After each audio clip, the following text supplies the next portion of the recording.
Welcome to the Monday stream. I hope everyone had an awesome weekend. We definitely have quite a few things to cover. First and foremost, hold on, folks. Okay. Cool. First and foremost, I would like to give a thanks to Bleep Blop Ben for bringing his wonderful community over. I really do appreciate all of that. And Terra Supernova for bringing her community over. It was awesome. Thank you. I really appreciate it. You guys are awesome. So I'm just going to give a couple of quick shoutouts.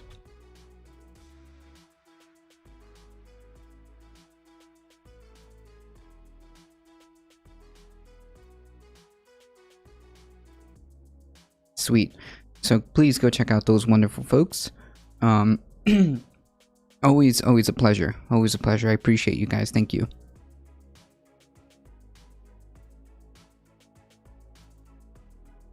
Alright, folks. So this weekend we had a Saturday Catterday where, hey, Spread It Forward, how's it going? Where we played some video games. So if you guys hang out with us on Saturdays, you get a more chill version of the stream with the co-host building her glass studio this weekend. Well, working on it anyways. Pretty cool. I got to make more grounds on Subnautica, so I was very happy about that. I think Subnautica has become like my favorite game at this point, currently.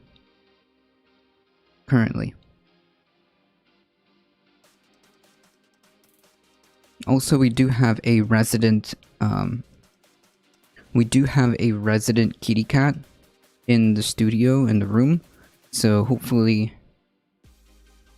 maybe in the middle of the stream, we can see where she's hanging out.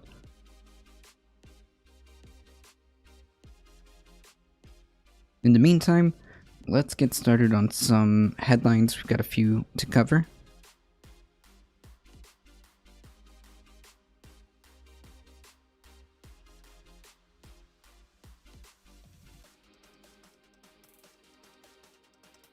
First one. Here we go. Florida Governor DeSantis vetoes mental health funding for post-shooting survivors. Cool. Second day of Pride Month, no less.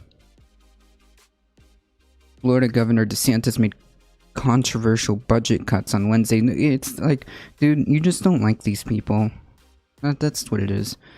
Notably removing $900,000 in funding for state programs geared towards serving the LGBTQ population, including one that provides mental health programs to survivors of the Pulse nightclub shooting from 2016. Yeah, that's pretty effed up, alright?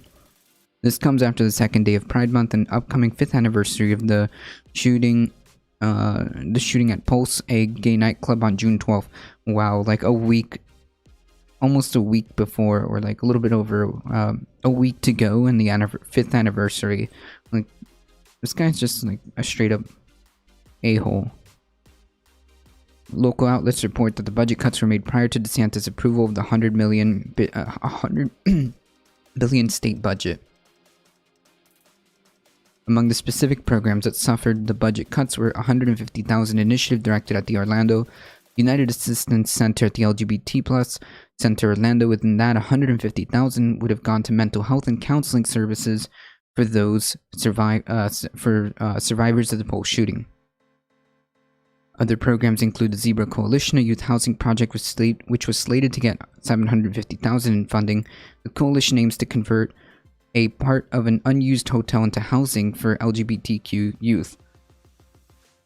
Like, what? This is horrible. This is horrible.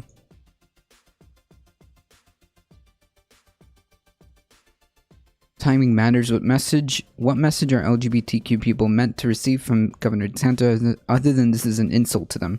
Yeah, like, cool. Happy Pride Month. By the way, we're taking away like a bunch of money for housing, a bunch of money for mental health for the survivors of the Pulse shooting, which was a shooting at a gay club.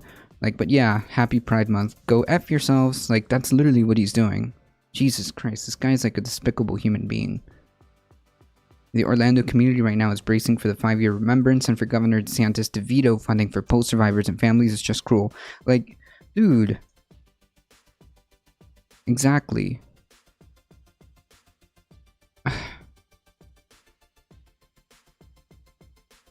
DeSantis receives criticism for signing a bill last week that prohibits trans girls and women from participating in high school and college athletics.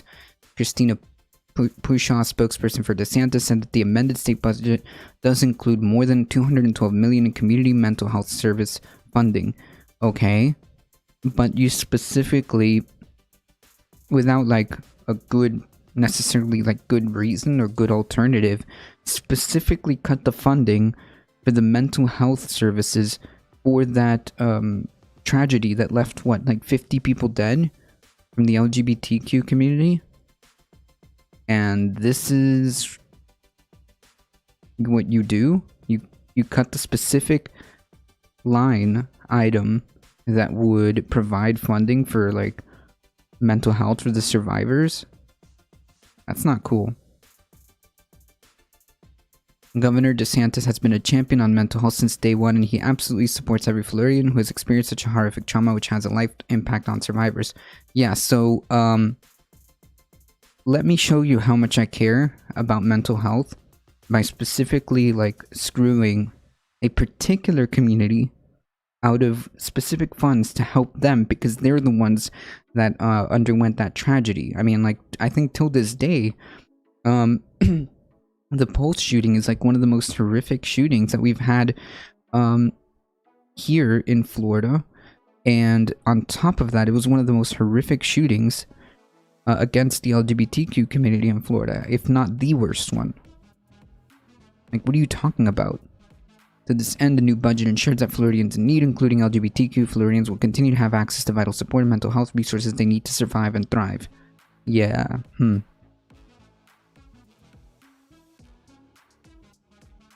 Let's be clear about what this is. Governor DeSantis has declared war on Florida's LGBTQ community. Equality Florida Media Relations Manager Brandon Wolf stated. DeSantis' legislation is particularly ill-timed, June being Pride Month and a time dedicated to celebrating and advocating for LGBTQ community. Ill-timed isn't the word. Ill-timed isn't the word. He's just an asshole. This isn't ill-timed. He did it on purpose. I mean, he did it on purpose, and knowing a week later, or I guess 10 days later, the 5th anniversary of that horrible shooting. So no, I don't know about ill-timed, if that's the words I would choose. You're just an asshole. That's what it is.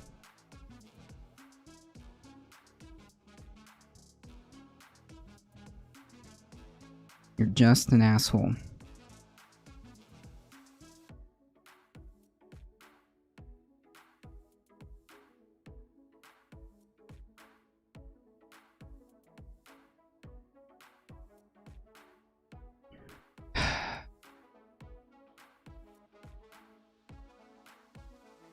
Alright, let's talk more about how awesome bipartisanship is.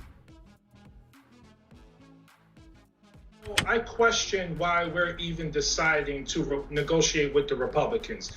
Democratic Congressman Jamal Bowman is hinting at a potential fight with Joe Biden over the infrastructure bill. So he was on CNN discussing this. Before I get to those clips, though, let me properly set this up. So, of course, this is over the fact that Joe Biden keeps on capitulating to Republican positions, even though Mitch McConnell has already said that they will oppose 100% of Joe Biden's agenda. So the only way they're going to sign off on anything is if it is, in fact, a Republican plan that Joe Biden gives into.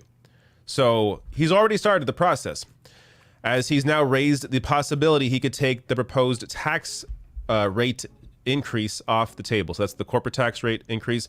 So it was at 35% under Barack Obama. Donald Trump lowered it to 21%. Now Biden wants to raise it to 28% potentially, which again, is not even Obama levels. But of course, the GOP against any increase to the corporate tax rate. So they're against all of this.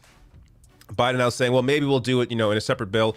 But at the same time, he's also saying that there would be a floor of 15% minimum. So this would be designed for companies like Amazon that get away paying nothing in taxes.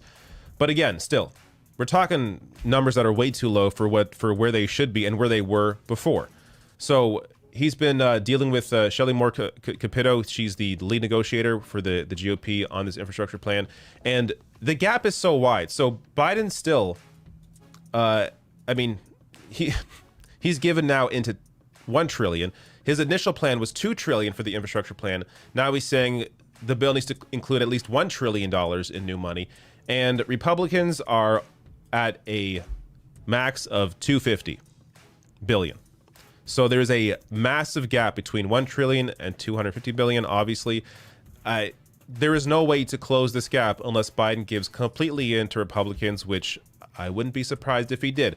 But with that said, Biden also needs Democratic votes. So they have a slim majority in the House. If enough progressives sign off on not signing off on this bill, on not voting for this bill, then there's no way it's going to get through. Jamal Bowman tweeted out here, if what I'm reading is true, based on this article in the Washington Post. And just to be clear, like when things like this happen, generally speaking, as we've seen time and time again, it's not like this is like new.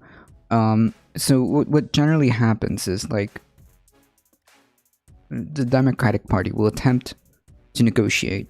The Republican Party chips away at an original Democratic proposal, whittles it down, waters it down, and then doesn't even vote for it anyways. That's your bipartisanship. I would have a very hard time voting yes on this bill. $2 trillion was already the compromise. POTUS can't expect us to vote for an infrastructure deal dictated by the Republican Party. One last thing before I get to this clip. When this infrastructure bill first came about, I discussed how you had people like AOC, Ilhan Omar, others coming out and saying that $2 trillion was too low, that they want to see $10 trillion over, I believe it was 8 years or 10 years, and of course, we've heard nothing since then about that. But now you have Joe Biden not even dealing with Democrats at all and continuing to try to deal with or give in to Republicans and what they want. So here is Jamal Bowman on CNN discussing his opposition to this idea of cutting the infrastructure bill. Biden tonight. Not only that, like explain to me why the minority party is dictating the rules. Like, wait, that's not how this works. Because that's not what you guys do. Just saying. Hey, Alio, how's it going?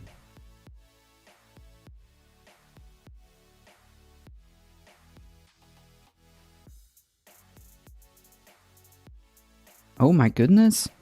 Eat420_ has resubscribed 11 months. Good morning. Good morning to you. Howdy, howdy, howdy. Thank you so much for the support. I appreciate that. And why didn't the alerts pop up? Oh, that's because there's no, I knew that.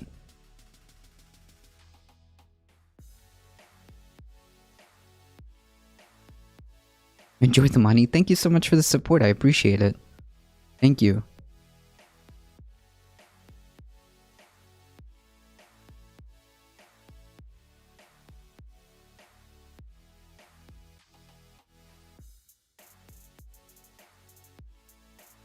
Thank you for the shout out, of course. Nah, fam. Thank you for all the support. I mean, 11 months, jeez. Ooh. That's almost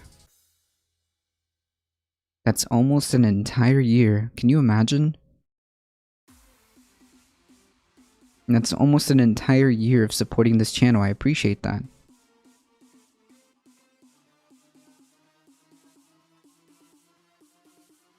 And thank you for trying to watch my stream the other day. We tried to raid into your stream and bring on a bunch of fine folks, but I guess technical difficulties ensued.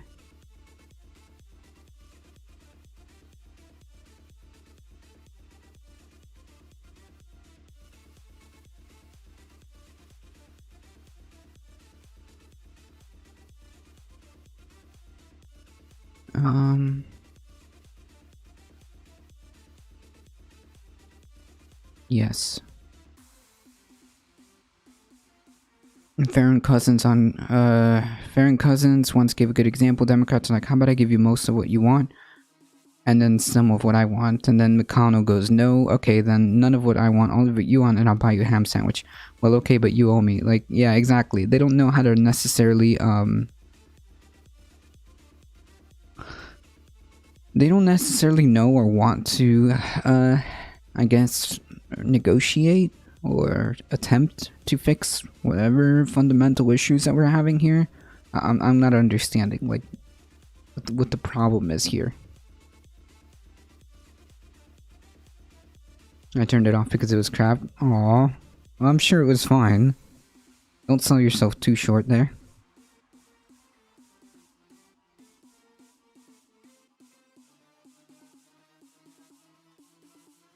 One of these days I gotta play you one of my old streams.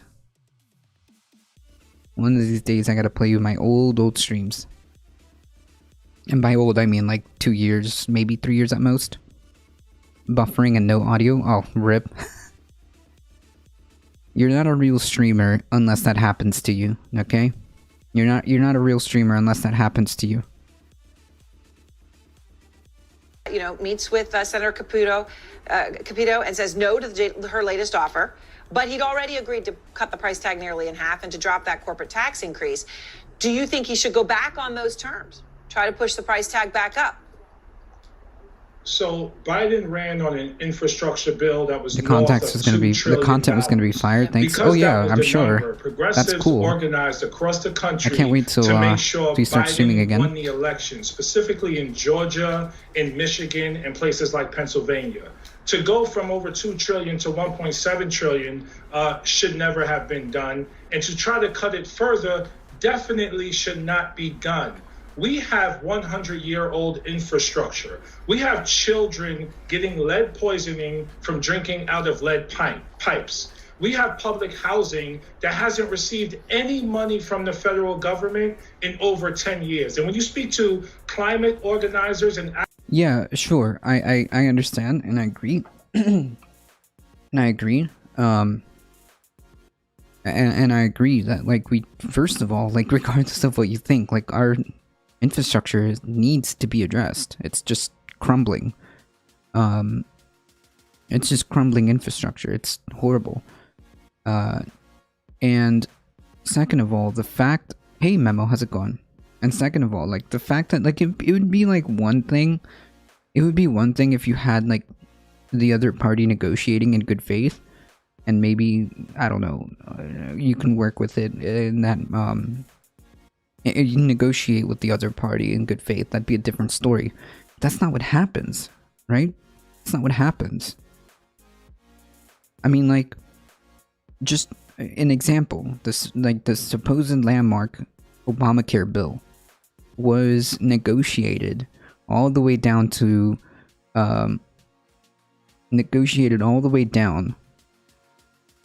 this watered down gift to insurance companies.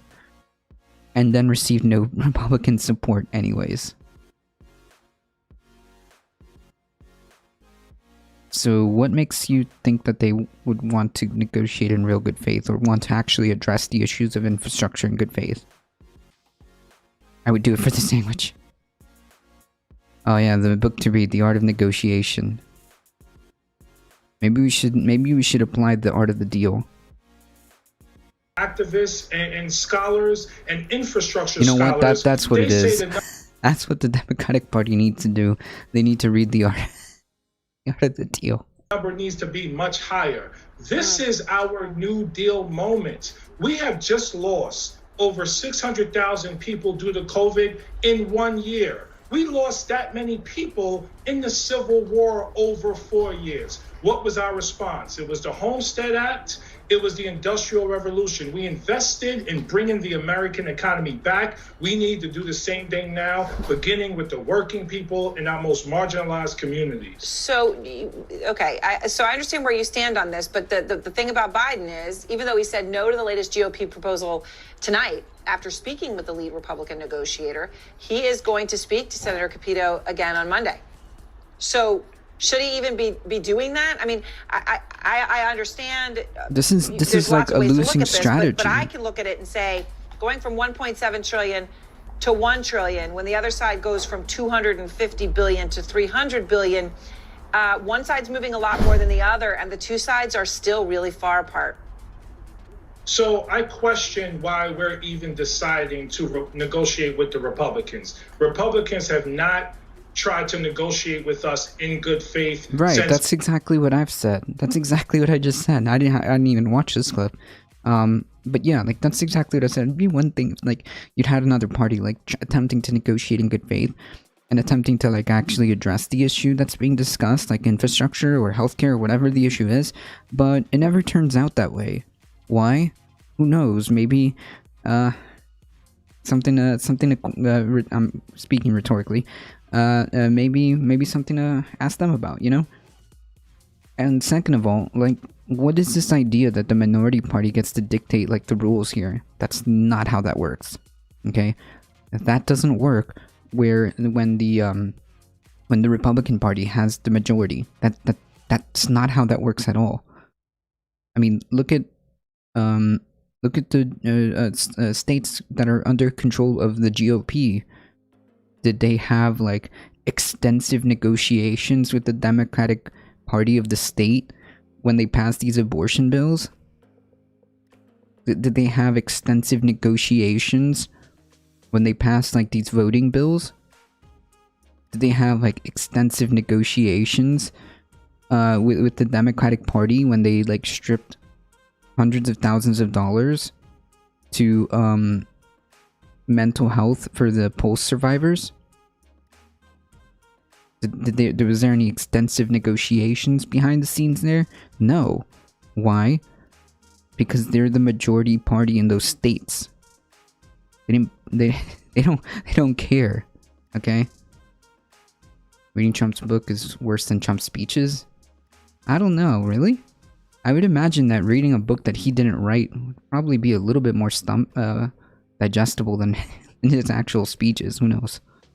Biden has been in the White House. They pushed the big lie, which led to the insurrection. They voted to overturn the election results. It did not support an impeachment, even though Donald Trump was clearly at fault there. I understand, wanting to engage in bipartisanship, but they have not negotiated with us and tried to engage with us in good. Right, like even in the most bipartisanship plan put forth. Even in the most bipartisanship plan put forth, they still voted against it. Like the January 6th Commission was exactly as even though they're not the majority party,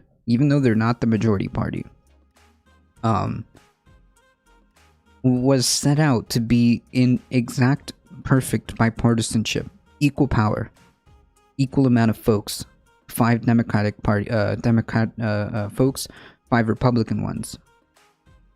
Both have equal subpoena power. And that still couldn't get through. The most like bipartisanship plan of like, look, you guys get 5, we get 5, even though we're the majority. You get 5, we get 5. You even get the exact same subpoena power for witnesses or people who you want to get on record. You both have the exact same amount of power. Nope, couldn't do it.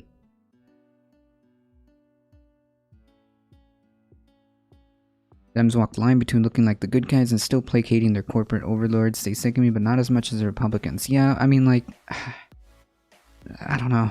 At this point, I'm pretty frustrated. Manchin's gonna come out in a press conference and it's like, we did it. We promised we would work together in just one day of negotiations. I got 50 Disney passes and 115 turkey stuffs for the GOP. True.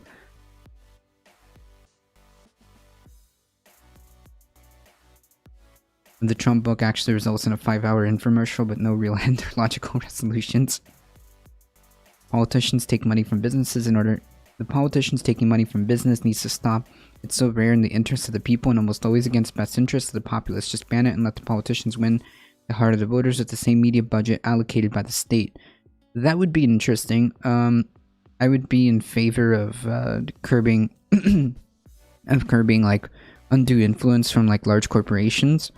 In our political system, mainly the fact that they're considered effectively people and can effectively run slush funds and you fund elections, donate elections that totally don't end up in favors being done later, right? So I do agree with that, Zeoduke.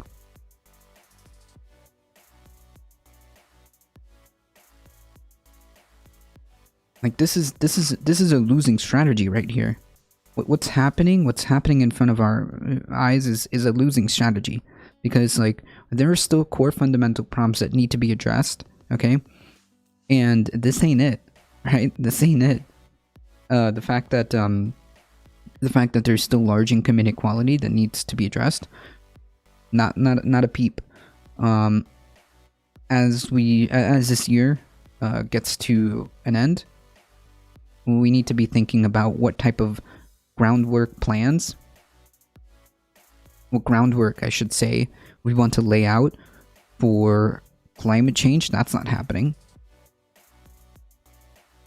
We should be discussing, and what I mean by we, I mean like our representatives should be addressing these issues. That's what I mean. We have healthcare.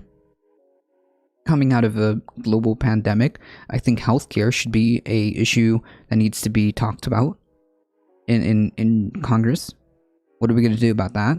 What are we going to do about gross levels of income inequality to the point where this is unsustainable? This can't keep going. Sorry, folks, we can't keep going in this manner. We need to talk about laying the groundwork to hit the ground running in 2020. Well, yeah, I guess 2022. Climate change. We need to lay down that groundwork. What are we going to do? What is this particular infrastructure bill going to do in terms of like revamping our energy systems to be green and renewable? Where are we with that?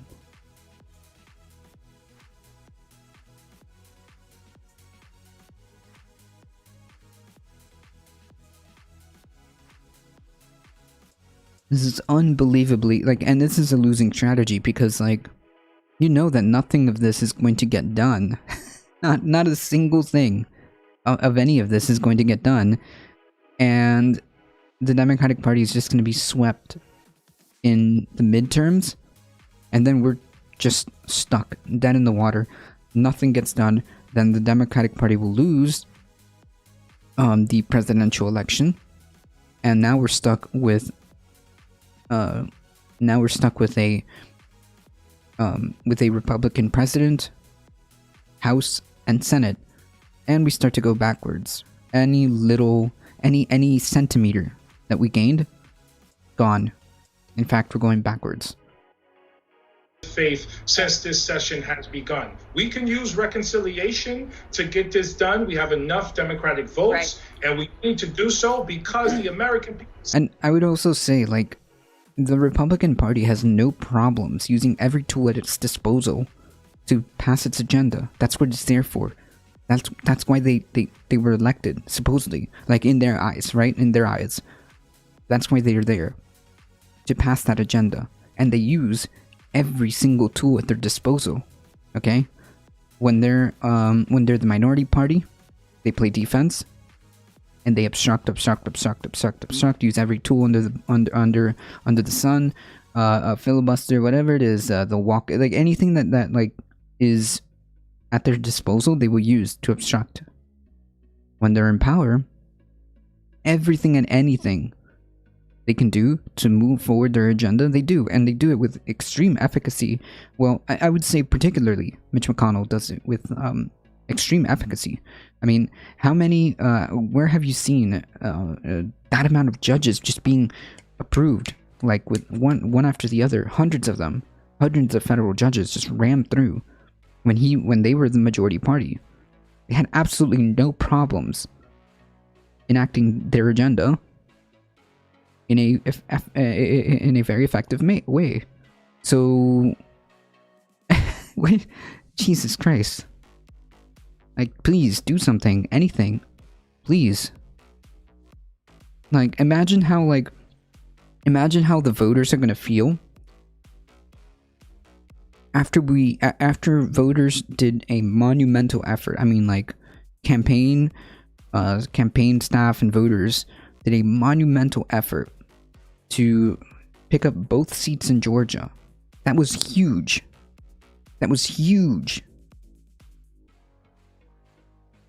Right?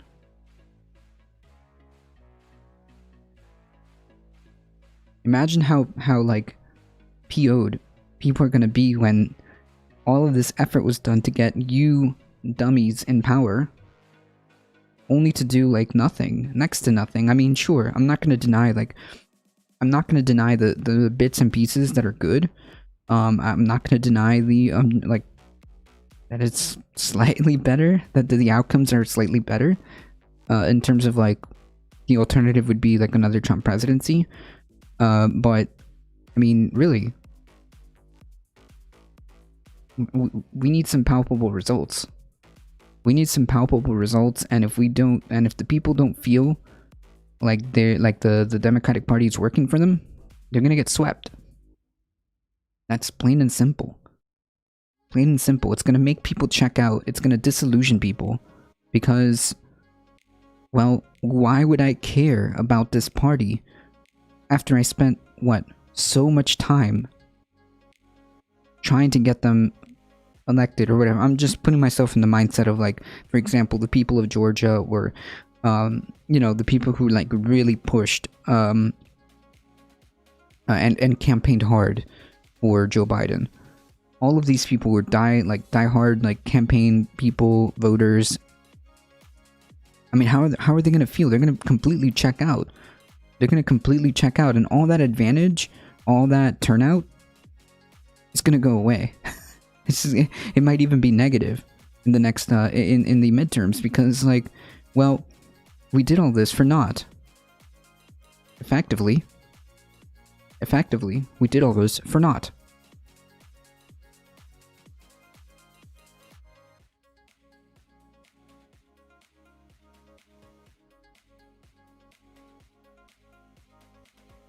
Sent us there to deliver, and as Democrats, we have to deliver. That is how we win the midterms next year. Not right. negotiating with Republicans who do not want to negotiate in good.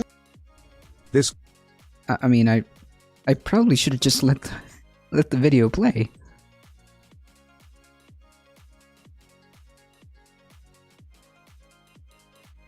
Honestly, I probably should have just let the video play. That's exactly what I'm saying.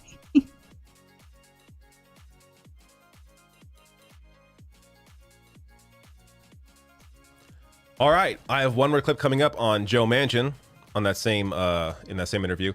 But first, of course, when you even have Aaron Burnett, the CNN host there, recognizing that Joe Biden has moved a lot more in these negotiations than Republicans have. UV glue. I mean, it's pretty interesting. I used to have some. That what Biden is giving into here is a little extreme. Then you know he's gone too far.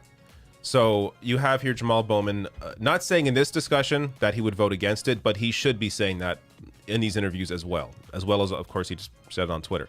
But he needs to keep putting this idea out there that they're going to vote against an infrastructure plan that is less than $2 trillion. Because if Biden is then forced to negotiate with both, Democrats and Republicans, then there really is no point of negotiating with Republicans, and he's going to have to at least get his own caucus on board with the infrastructure plan, and then essentially try and push No, hold on. Okay, I get the strategy, maybe logic, I should say. I don't know if that's going to work, though. I don't know. I think the reality is Joe Biden needs to say, like, guys,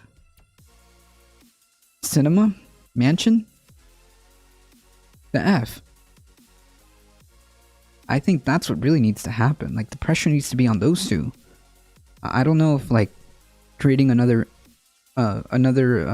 front is going to be productive, because then nobody wins. Then nothing gets done, and then we're, God. Joe Manchin and Kyrsten Sinema to vote with it as well, and I guess attempt to get it through budget reconciliation if that's possible, meaning it would only require 51 votes. Otherwise, it would need 60 votes, which you're not going to get with Democrats only controlling half the Senate. So just not going to happen. But before I get to the next clip, I just want to share this one tweet here from Jamal Bowman saying, when Donald Trump cut the corporate tax rate from 35 to 21%, it wasn't bipartisan. Not a single Democrat voted in favor. There's no reason that we need to be bipartisan in repealing the tax cut. So it's an important... Okay, so that point right there is exactly what I was saying. Like, when the Republican Party was in charge, they had absolutely no problems passing whatever agenda they wanted. They didn't have extensive negotiations with Democrats. They didn't have this, like, negotiation where, like, oh, well, maybe we shouldn't do 21, maybe it should be, like, maybe it should be 25, or maybe not 21, let's do 27. No, there wasn't negotiations, okay? There was no negotiations regarding this. Like, it was just simply the Republicans were the ones in power. They were the ones that were elected to the majority, and they enacted that agenda, and that's what happened. So now the tables have flipped. So now the Democratic Party needs to do what's right for the people, and needs to address these fundamental issues as they were elected to do. Supposedly, alleged. I mean, that's why. I don't know. That's kind of what your job is, regardless of party. But whatever. Your job is to represent the people and do what's best for the country, and you're not doing that. Okay. You said you were going to help this country. You said you were going to put forth proposals that would effectively and objectively be good. I say, like, the infrastructure stuff is incredibly important. Raising taxes on the wealthy is important. I think that addressing climate change was important. I mean, where's, like, this is none of it. You guys, I mean, again, I will say that some of the things that the administration has done is just objectively good. Stopping these oil drilling licenses is objectively good. But, like, that's not necessarily the solution, is it? It's better than them drilling in the Arctic, but at the same time, like, where's the plan? Okay? Where's the plan? We need results here, folks. We need results here for the people that would actually improve people's lives. It's not happening. David looks high as fuck.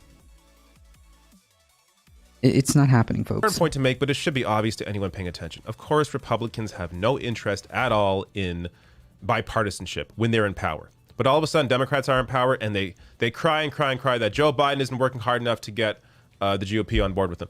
It's so completely disingenuous, so stupid, that the idea that anybody, whether it's a listener, whether it's a viewer, whether it's a host on a news show, whether it's a politician, that anybody should be giving in to right-wing Republican framing on this is just completely absurd. Obviously, they're full of shit. Obviously, they have no interest at all in working with Joe Biden and simply want to push their own agenda. And if that means rejecting 100% of Biden's agenda, then they'll do that, because they simply do not care about bipartisanship. They simply do not care at all about actually passing anything that would actually help people.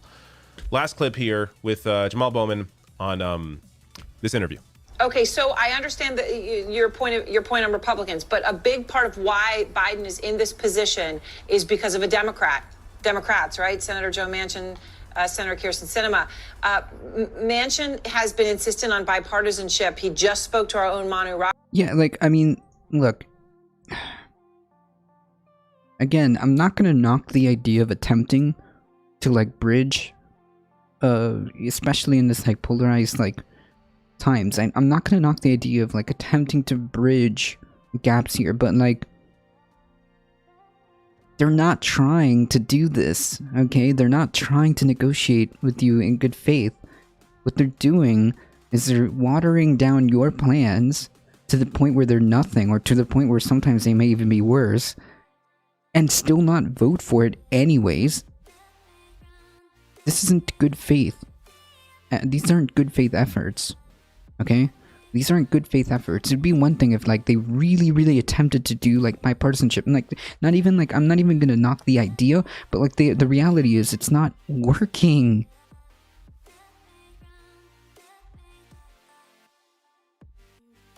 You can burn olive branches rather than just burn bridges. Like, I'm not gonna knock the idea of, like, attempting to, like, you know, do bipartisanship, but it's not working. They're not interested. They never were. And because of that, you are hamstringing yourself to not be effective at attempting to be attempting to help the people. Someone is forcing to read Chomp Chalk, and I can only assume it's under duress. No. I've read, like, I read stuff that I don't necessarily agree with. I mean, you gotta understand where it's coming from, understand the logic or lack thereof. Raju and said he's not going to do this alone. He's not going to do this just Democrats. Here's what he said. We've got to work holding together. You hostage. That takes a lot of time and energy and patience. Big money is holding me hostage. You can only do so much by yourself. I mean, Senator Manchin is You can only refusing do to so much by yourself. Bro.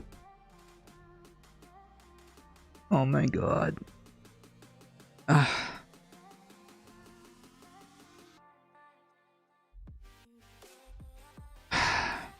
Hey Doc, how's it going? You can only do so much by yourself. You weren't put in the majority for you to twiddle your thumbs and capitulate to the minority party. Who, by the way, isn't there in good faith. Like, their job is to obstruct everything you do. Why are they being allowed in the negotiation table? Even though you tried, all right? It's not like we didn't try. It's not like the Democratic Party didn't try. Okay? You were given the most bipartisanship plan possible, and you still didn't take it. I love being gaslit by a U.S. senator. Jesus Christ. Like, time and energy and patience. You can only do so much by yourself. I mean, Senator Manchin is refusing to support a party line vote in the Senate. So even if you were to go that route, this bill cannot become law without him. So what do you say to Senator Manchin?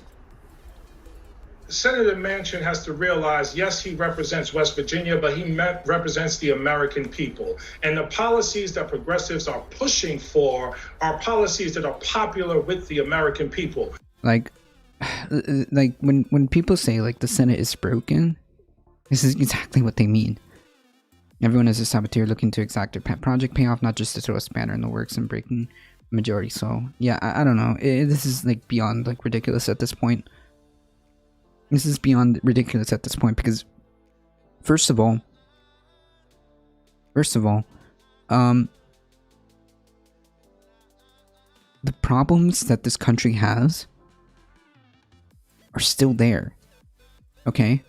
The problems with that this country has is still there. Okay? You still have to worry about unsustainable income inequality. You still have to talk about healthcare. You still have to talk about, like, the obvious problems and obvious bubbles that are building. Student debt. This eviction moratoriums that aren't that are gonna come. And And just kicking the can down by extending them isn't really the solution, right? You need to address these problems. There's going to be millions of people who are going to owe over a year of back rent. What are you going to do? What about all this student debt? These, like, a lot of people are just getting back to work. They haven't been at work for over a year. What are you going to do when they default on those loans? I mean, these are serious problems. I mean, like, I'm seeing like what I mean by artificial is like unusual increase in like property values that are not normal, indicating like there's like a bubble. Like, this isn't normal.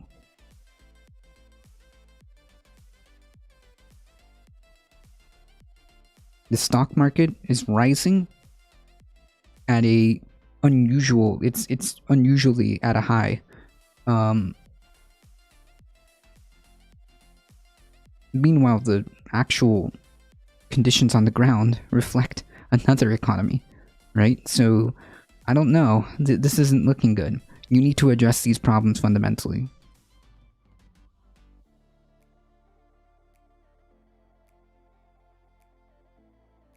Lowering drug prices, investing in the care economy, rebuilding our crumbling school infrastructure. We introduced the Care for All agenda, which is a resolution that centers care as the rebirth of our economy. That is very popular amongst the American people. So is investing in our school infrastructure. Slow progress? So is I don't know. lowering drug prices. I encourage Senator Manchin to look at what's been happening with water quality in West Virginia for many years. What's happening with poverty in West Virginia for many years, but also what's happening with the American people overall. This is our moment. History is going to tell this story, and it's going to tell a story of us either responding to the needs of the majority of the American people or responding to large corporations and the wealthy elite. It's time for us to build an economy that works as a multiracial democracy, not to do business as usual in the way that we claim is responsible governance, but it hasn't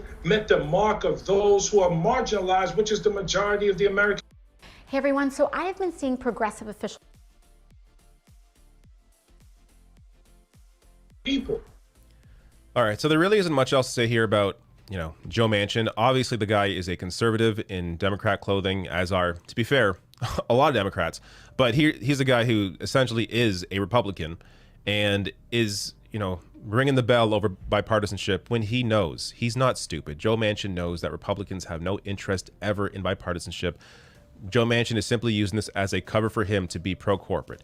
So all of what Jamal Bowman here is saying is exactly right, spot on, great. But, this fight means nothing if you don't actually fight with your votes as well. So if they don't vote against the infrastructure plan, assuming it's not, at the 2 trillion or higher where it should be, then if they don't vote against it, then all of this means nothing. They can't keep going out there and saying what they're saying and not actually put any real actions behind those words, because now they actually have some real power. They have enough members in the Progressive Caucus to vote against Joe Biden bills that simply are not good enough. Now, I mean, no, no, I don't think that this is the right strategy. Wall Street's creating another economic bubble. I'm totally surprised. Can't imagine it. I'm worried that it might be heading in that direction. I'm not sure. I'm not like economically savvy, but certainly things aren't adding up. In my opinion, things aren't adding up. No, I disagree with this. This isn't the way to go. What you need to do is bring these two on board and use whatever tools you have at your disposal to pass like legislation that would actually help this country, right? Whatever legislation that you promised to pass, that there was a monumental effort to pass. That's the strategy. Okay, you can't. Wait 1 second, folks. Dr. Heemdout rating with a party of 63. Thank you so much. I appreciate that. Howdy, howdy, howdy. It looks like it is Heem o'clock. That's correct. I hope that this time it's bad enough that they don't just patch the system with some more credit. They actually redress it. And I don't know. The problem with that is we've seen this before. We've seen this before. Alley Cat, how's it going? Sir Yogiwan, how's it going? We'll do a dab.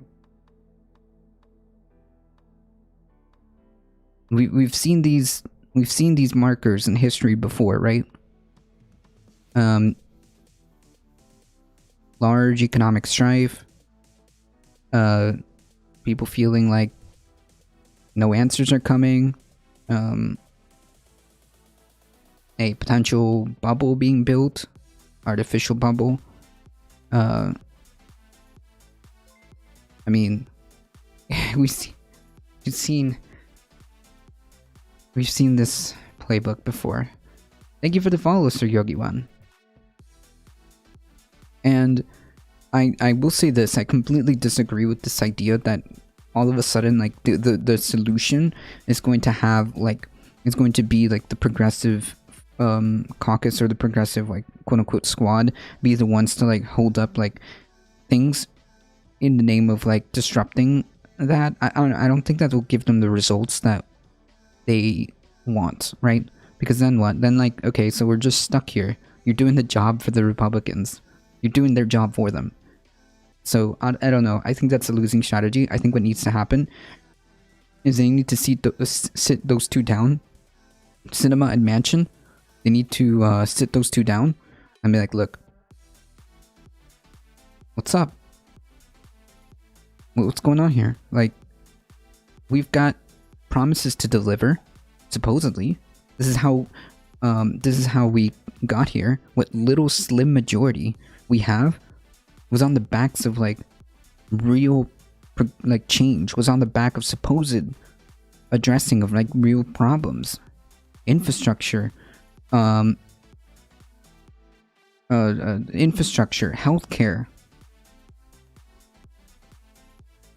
Where are you at?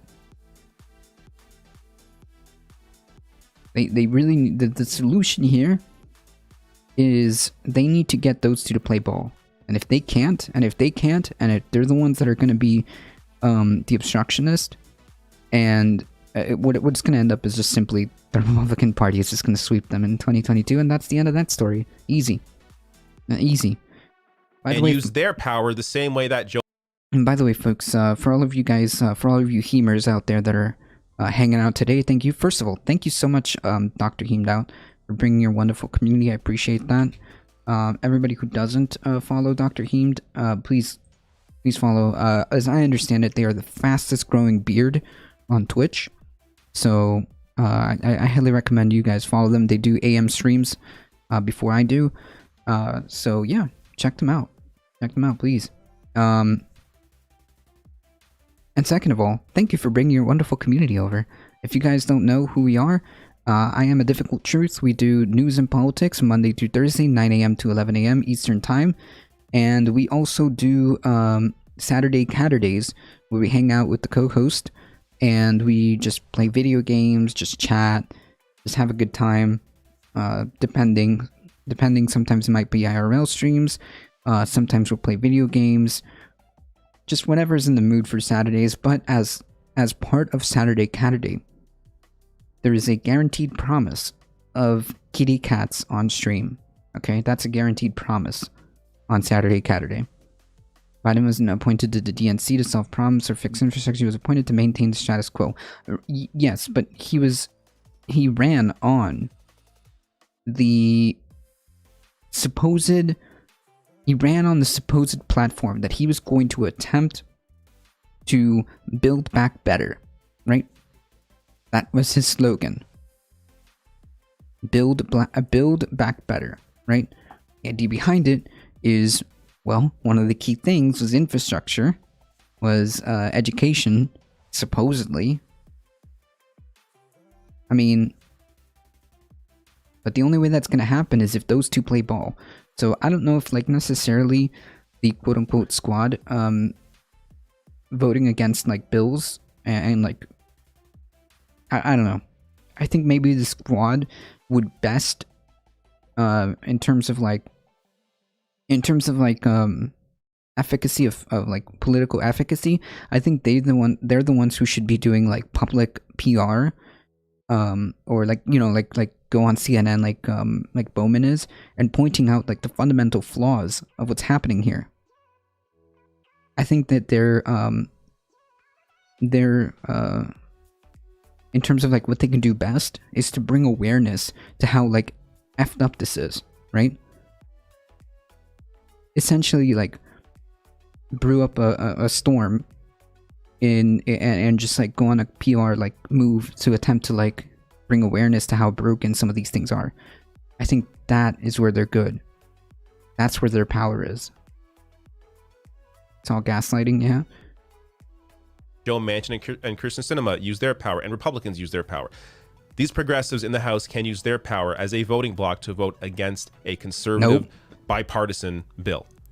And again, even when we talk about bipartisanship, you saw how the American Rescue Plan, Joe Manchin fought to cut unemployment checks, to cut the stimulus checks, and still not a single Republican voted for that bill. Right. So there's that's what it is right there. That's what it is right there.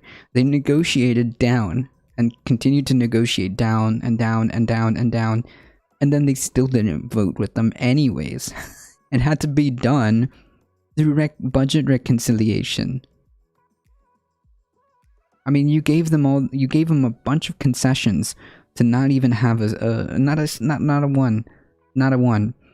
So my point being is like, why would the squad like fit in like in that manner? No, I think like the quote unquote squad's best like ability is to just go do PR, right? And bring awareness to this, because I think that like them going on like CNN, them getting out there on like the media and stuff and saying like, hey, you know, this is kind of broken, isn't it? I'm not a Kamala fan, but but that said, she's better at politics than Biden. Yeah, sure. I mean, given the choice between those two, sure. Manchin threatened to go against the first bill. She secretly went to the West Virginia and did interviews about him and importance of the bill. He was so shaken up that he decided to go along. Yeah, which is what the squad should do, right? That's it. That's it right there. That's it. You need to make sure that the reality is you need to make sure that these two are on board, okay? Otherwise, it's not going to work.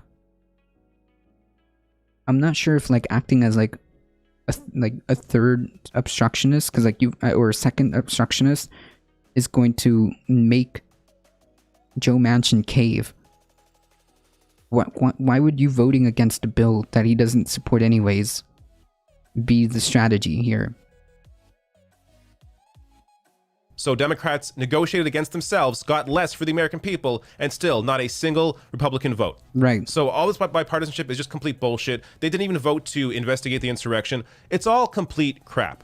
So unless Joe Biden actually, you know, publicly acknowledges that, then this is all just, it's all just theater. This is all just bullshit. Correct. So let's see if progressives actually have it in them to vote against a bill that simply is not good enough. Okay, but that's what Manchin wants. That's my problem with that strategy.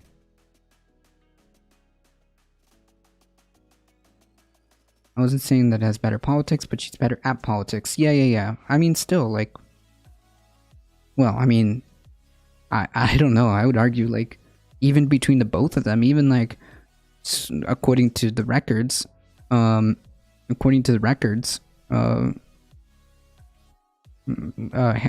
Harris is like even slightly more progressive than Biden is.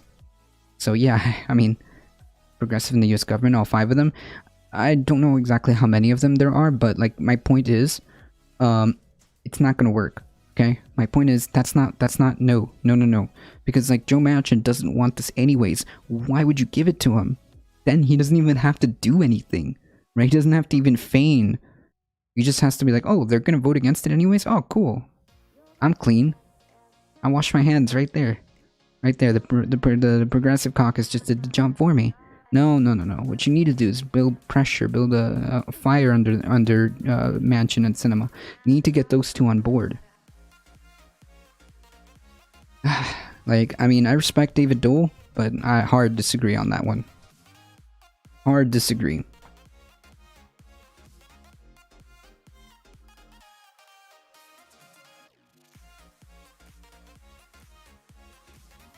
In terms of her actual voting record, is more progressive than Biden. Yeah, that's what I was saying. Like, according to like her actual record, she would be even slightly more progressive.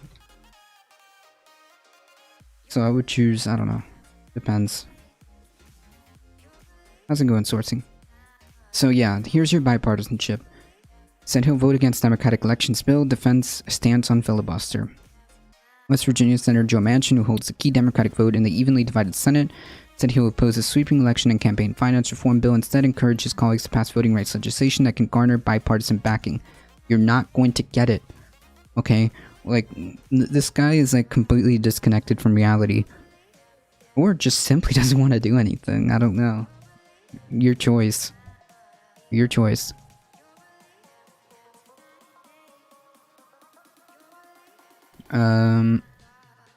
Not bad for the Charleston Gazette Mail. Manchin said he plans to vote against the House passed For the People Act because it's just too partisan. Okie dokie. Then here's one of the big obstacles in this. If these senators don't want to vote for these policies because of their constituents and those who vote for them, is that really wrong? People weren't satisfied with someone like Manchin by traditional... If people weren't satisfied with someone like Manchin, traditional folk theory democracy would just get them voted out. Yeah, but that's not how necessarily that works here, right? I mean, obviously, ideally that's what should happen, but... And just to be clear, Joe Manchin doesn't just represent West Virginia. I mean, he's a senator from that state. But he doesn't just have the ability to affect West Virginia, he's affecting the rest of the country.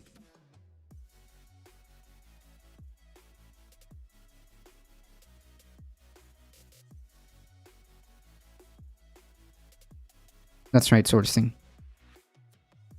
It seems it's in the incremental stage towards progressive political influence. Yeah, I mean, the only way you do that, I think that the squad's benefit would be to just do, like, media appearances and, like, bring awareness to this.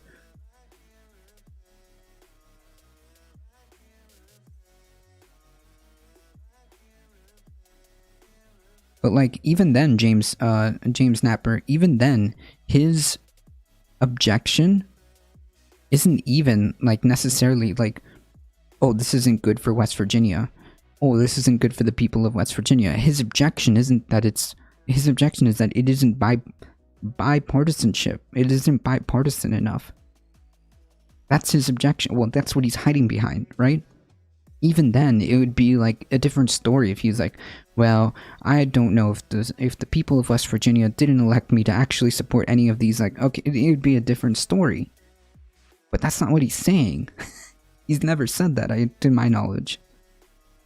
To my knowledge, he's never said, like, oh yeah, I'm actually making these decisions because the people of West Virginia voted me in to represent their views, and this is what I am doing. No. He's just... because it's too partisan.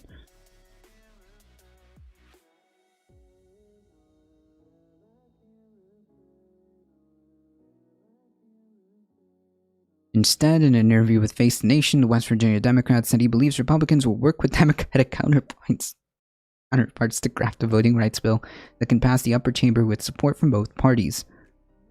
Yeah... okie dokie, good luck with that, friend. And in the process, you just, like, F everybody in the process, I guess. Cool. But the question is, how do you get these people to support policy? For me, it wouldn't be about waiting on Joe Biden to say bad words in the Washington Post or New York Times. It would really come down to the people on the ground pressuring forces in, around someone like Manchin, pressuring elites, businesses. Yeah, that's exactly my point. It isn't about, like, the squad holding out votes, right? It isn't the squad voting against, like, subpar bills. It would be exactly this. You have to, like, get these two guys, these two folks, Manchin and Sinema, on board. And to do that, you need to build pressure. You need to build a fire under their butt.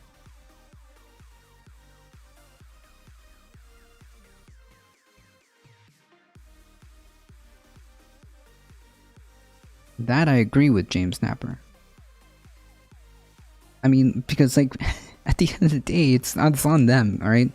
It's on them. If they want to get like swept out of office in 2022, that's on them at this point. I'm going to fight for this, and I think the Republicans will fight for this. And understand, we must come together on a voting rights bill in a bipartisan way. Yeah, just like they came together for a bipartisanship way to have the investigation on the committee, just like they had bipartisan support for a bill for the COVID relief bills. Yeah.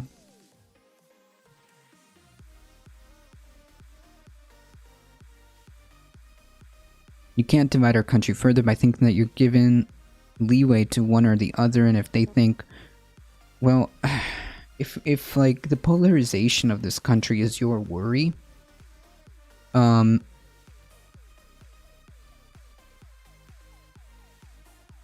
if your problem is like if it's like increasing the polarization of this country,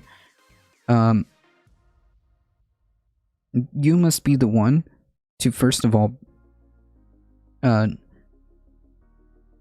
you have to act like the adult in the room, right? You have to be the one like, okay, well, you know what? We'll give you a chance to work together. They did. It failed. That's it. I don't believe with the evidence that I know that you can rest your demands on electing certain people, but because there will always be a mansion, there will always be a Supreme Court that's hesitant, there will always be a minority in the House. In the past, big changes come from the ground up, not from the top down. No, I'm not saying that you just like necessarily like electoralism like works always, or I'm just saying it is a tool to be used, and currently there is a Democratic, albeit slim, majority, which is a little bit more inclined to support things like voting rights, or to support things like increasing taxes on the rich. Supposedly they're a little bit more inclined to do that. So yeah, we need to use those tools as well. However, I do agree that the only way this happens is if you provide motivation from the ground up. You can't divide our country by thinking you're giving leeway to one or the other, and if they think they're going to win by subverting or passing people from voting, they're going to lose. They will lose. Really.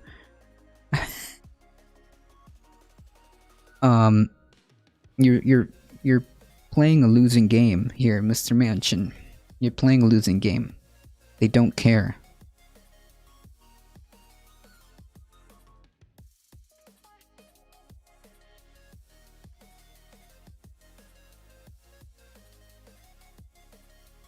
While Manchin opposes For the People Act, he does support another voting rights bill, the John Lewis Voting Rights Advancement Act, which restored key provision of the Voting Rights Act of 1965 that was gutted by the Supreme Court in 2013. That provision required certain jurisdictions with a history of racial discrimination in voting to receive approval, known as pre-clearance, from the federal government before making changes to their voting rules. Manchin suggested that the pre-clearance requirement be applied to all 50 states, and said the voting rights measure has already support from at least one Republican senator, Lisa Murkowski of Alaska. Really? Hey folks, we did it. Bipartisanship means one senator, one Republican senator might support a provision knowing that the senator 90% of the time just votes with the Republican Party anyways. Suppose. You also have to cut through the BS without fear of losing your career. Chance it's a few people in there at the moment who'd be willing based off records. I mean, but like that doesn't make sense, because like if you actually do stuff that helps the people, your career is set. Your career is set. If you do things that are popular and you do things that actually will meaningfully improve people's lives, that seals the deal for you. Generally speaking, I mean, like, we had a president who almost was elected 4 times because he was so popular.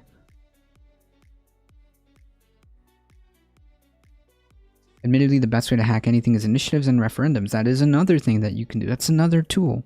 I mean, I will say that realistically, there's no reason to oppose electoral reform in the United States. To be honest, I would completely concur with 100 academics who came out last week saying that a national electoral policy is needed to reestablish faith and stability in the system. True. This goes from someone who doesn't even personally like voting, but you go with the evidence. The US needs a national policy on elections, not a state-by-state basis. Yeah, fair enough. Yeah, fair enough. Well, because in order for you to have a functioning democracy, you need 3 things, right? You need 3 things. You need to have strong institutions, meaning institutions that are held accountable and are not strong. You can't essentially they're strong in the sense that they're hard to break because of the checks and balances placed on these institutions, right? So an example, and this is just like an elementary example. There's a reason why we have 3 supposed alleged co-equal branches of government, right? That is meant to create a strong institution, right? Because each one supposedly, allegedly checks one another, right? That is a strong institution. You need to have transparent institutions. In other words, you need to know what exactly these bills do, who's proposing them, and why. The reason why, like, you have some European styles of government be a little bit more democratic is because the people there know what their government is doing. You know why? Because of the third reason, inclusive institutions. In other words, in order for a democracy to work, people have to participate in it. That's how this works. Okay? But if you have an apathetic population where too big of a chunk doesn't even vote, that's a problem. Okay? Hey Jesse, how's it going? Hey Memmius, how's it going? Get lawyers and city councils to fight through states, but the federal is, I mean, like, yeah, you obviously have to be aware of your local state elections too.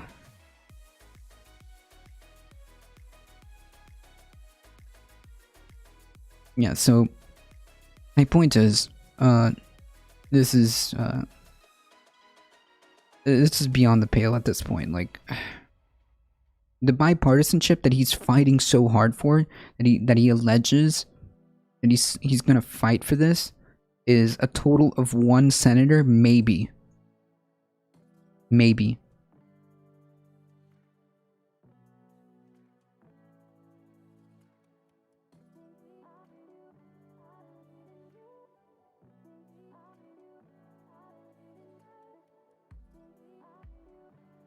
Maybe.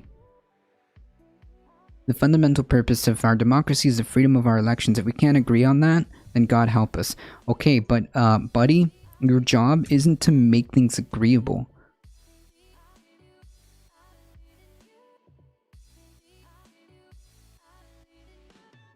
What is this? What is this logic? They're not interested in this. You already tried. You already tried. We did this.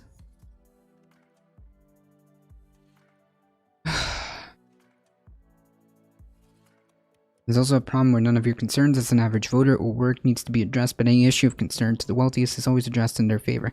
Yeah, that's a problem because, well, how are you supposed to have an inclusive system when people don't feel like they're being heard?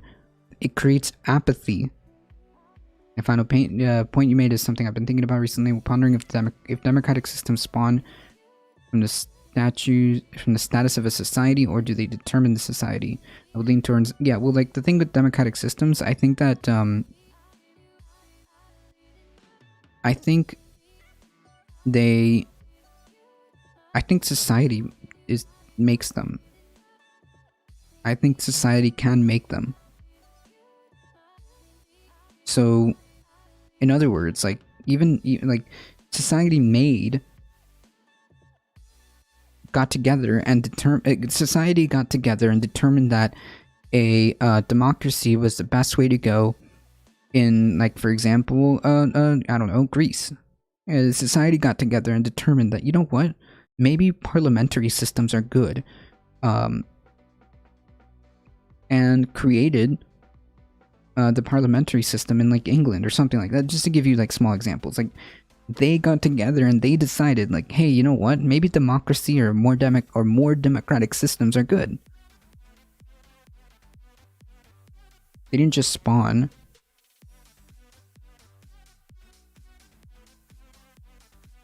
I mean, like, humans have created democratic systems for, like, ages, right? Think of the indigenous folks, the Iroquois. Think of back in the Viking eras. Think of Iceland and the Althing. Right, I think it's called the Althing.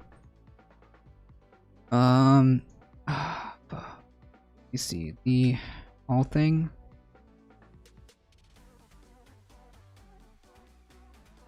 It is one of the oldest national parliaments in the world.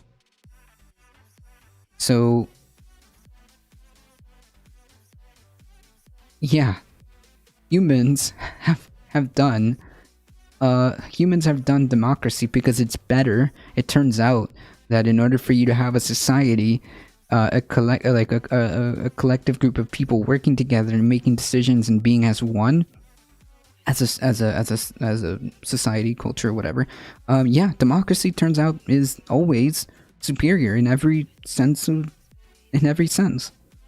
Democracy has outlived.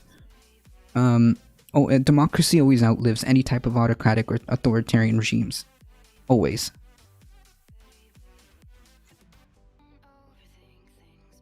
And has been since what, 930?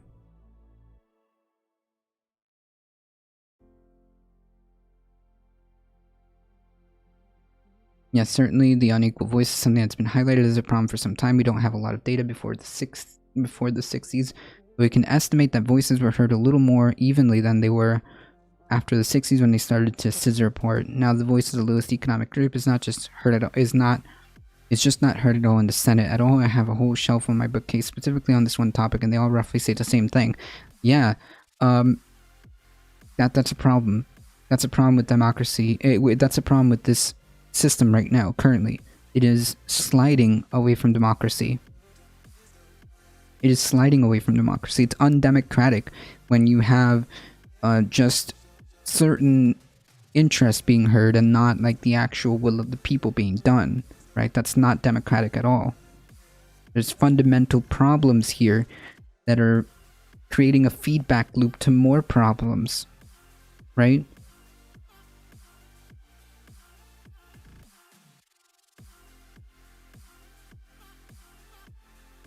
There are fundamental issues here that are creating a feedback loop. How are we supposed to address income inequality when the interest of the wealthy are the only interest? How are we ever supposed to make grounds on that?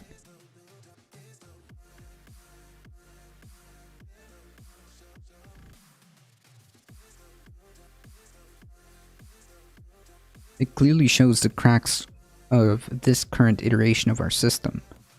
It's a problem. It's a problem. Let's just copy the one that works and burn the whole lobbying swamp. I think that lobbying needs to be incredibly curbed, or just straight up incredibly curbed to the point where the voices of corporations or the voices of wealthy don't drown out the voices of the people. Or the alternative is to just outright stop it. Or just outright stop lobbying as a whole. It's just done. It's gone. I don't know. It's either that. Either it gets curbed and regulated to the point where it is just not possible for corporations to have a voice above the people, In other words, it gets equalized, not above. Or just outright stop it. As long as they hold the purse strings to get elected, I don't think there's any way to change it. Yeah. And it goes all the way down to the bottom level. Participatory patterns are greatly uneven. The rich vote more, and they protest more, they strike more, they contact politicians more, they donate more, they lobby more, they're better at organizing. It brings them back to one of original critiques of pluralism. The flaw in the pluralist heaven is that the heavenly chorus sings with a strong upper class accent. Maybe. But the idea would be then, well, seems to be a bit uneven then. We need to get people participating. We need to get people informed. We need to get people out there doing their part, right? Voting, learning about what type of laws, who your city council is, who your state representative is, who your federal representative is. Understand what they're doing. What are they up to? Who's donating to them? Is there any primary challengers? These things matter.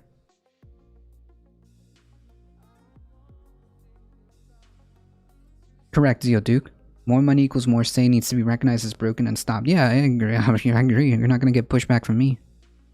Ideally, corporations shouldn't have a voice about the people, but they do. Yeah, and that's the problem. That's fundamentally, first of all, fundamentally, it's breaking two of the three things that make a democracy as healthy as possible.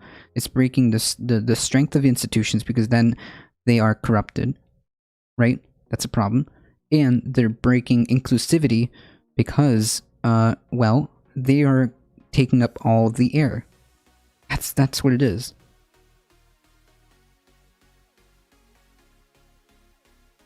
That's right, Zeoduke. Yeah, so fundamentally, those three things are what you need to have, like, some type of, like, at the end of the day, a functioning, or a more healthier democracy, I should say. You know how I have, like, my 4 pillars were to have a baseline of society. Of the 4 pillars would include food, housing, education, and healthcare. Well, for democracy, there's kind of like a trifecta, triangle? No, a trifecta, in order for you to have the healthiest possible democracy. And that's what I described. Institutions need to be strong, transparent, and inclusive. People need to participate. One of the easy ways to crucial element of democratic decline of the lower class in America is to put up the graphs of inequality and policy output. Yes, that's a great point. Is to put up graphs of inequality policy output against the levels of unionization in the country. Yeah, of course. I mean, let's be honest. Unionization is pretty low, laughably low. Unionization in this country is like what, 10% of the workforce? I don't know. And this also perpetuates other problems. Yeah, not good. Not good. Because I can point to times in history where this happens, and it's not good.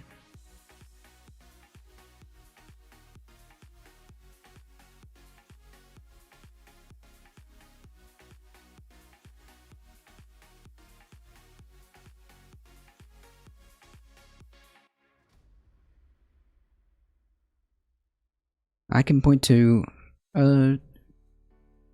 points in history where this happens, and it's not good.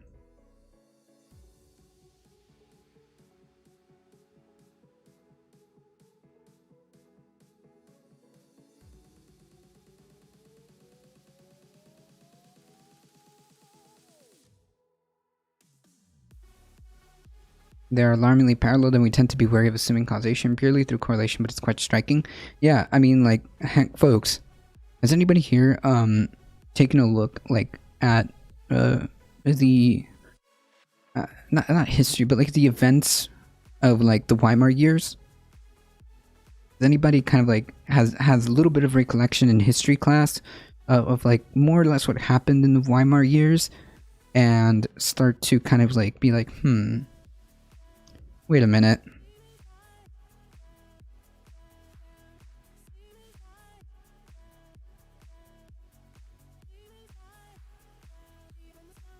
I've seen this story before.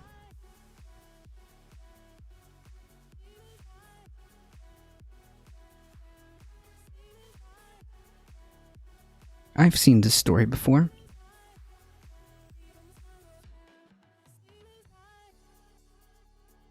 Which is why if you guys have noticed, I've been stressing so hard to point the picture of like, hey, you know what? There's fundamental problems that are broken and somebody needs to fix them. It's been decades and decades, and the bubble and the bubble and the bubble continues. And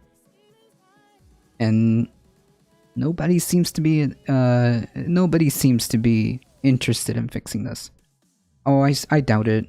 I doubt it, Jesse. Amazon spends money on union busting and counter intel. True. Speaking of Weimar. Yeah, so I'm saying like the conditions are uncanny. Jesse, you as someone who studies history, are not the conditions of like the Weimar years not uncannily similar? That does not mean, folks, that it's going to turn out the same way, obviously. But I'm saying that the conditions that are being allowed to ferment are uncannily. It's hard to not recognize the pattern. Maybe they can. Of course, that does not mean that it's exactly the same or it will turn out the same. I mean that there are patterns here, and there's history here, and maybe we should learn, and maybe we should address fundamental problems before they become worse. Maybe they can turn the assault on the Capitol into a nice battle assault course. Yeah, no. I'm terrified of fascism here. Well, I mean, again, these aren't the same, like, level, these aren't the same, playing fields. But these aren't the same, like, playing fields as it was back then, but I'm saying that the conditions and the parallels are similar.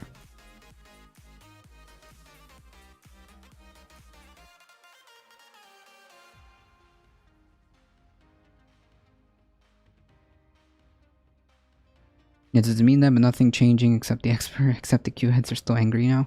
Yeah, it's also messaging. I think people aren't aware the biggest strikes in the US are not by unions. They're capital strikes by business elites without withholding money. Jobs and corporations and cooperation are used by elites to push agendas. They learned that from the unions. Yeah, that's right. That's right. The latest example is Amazon attempting to strong-arm the city of New York for tax breaks. Just trying to squeeze New York out of like a couple million, only to end up like making, only to end up making the business there anyways. OG Landshark, thank you for the follow. Only to make the business there anyways, or like how like that air conditioning company promised the Trump administration it wouldn't lay off anybody or move to Mexico or whatever, and they ended up doing it anyways for the sake of the tax cuts. They got their tax money and then ran. Anyways, TLDR, bipartisanship isn't working. It's not happening. And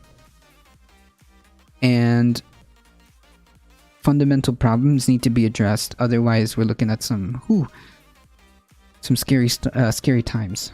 I don't know if I have enough time here, but we're gonna try to get over to some of these. This is really not relevant. There's actually a good book that talks about it. It's a little dry. It's called The Levers of Power, How the 1%... Yeah, I'm sure. By who?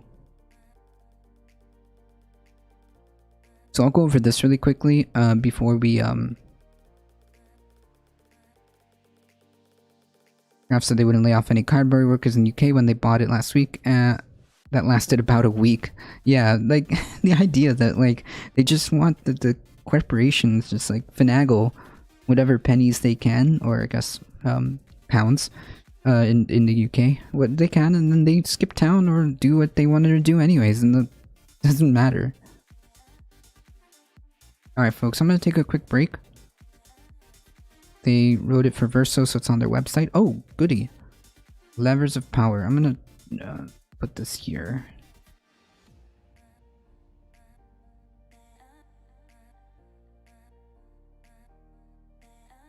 I'm gonna copy this into a notepad. I've got a few things I have to read up on.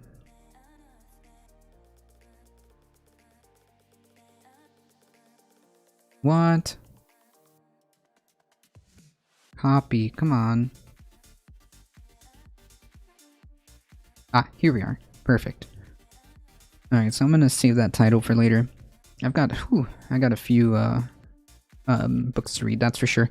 I'm gonna take a quick break, folks, and this is also a perfect time to chill for myself. Folks, if you enjoyed the channel, make sure you follow. Make sure if you're on the YouTubes, you hit that like button, subscribe, do all the awesome stuff. It really does help us out. And if you enjoyed the channel, please spread the word far and wide that this is the chillest place to be for news and politics, Monday through Thursday, 9 a.m. to 11 a.m. Eastern Time. On Saturdays, join us, or Saturday Catterday. We have an awesome just chill Saturday stream. So please check it out. Video games, kitty cats. What's there not to love? And of course, if you can support the channel, there are many different ways of supporting the channel because it's supported by you guys. Subscriptions, Amazon Prime's free. Biddies, donos, merch, like I'm wearing, is also a way to support the channel. I appreciate all of you guys. I will be right back. I just need to use the restroom really quickly. I'll be right back. Sub, thank you. Shout out to our sponsors, Microsoft. Get your vac shots and get a chip in, and get a chip off the old block. Yeah. Well, I got my first one. The second one comes June 14th. June 14th, second shot. Let's go, BRB.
Just in time for the chair stream, true.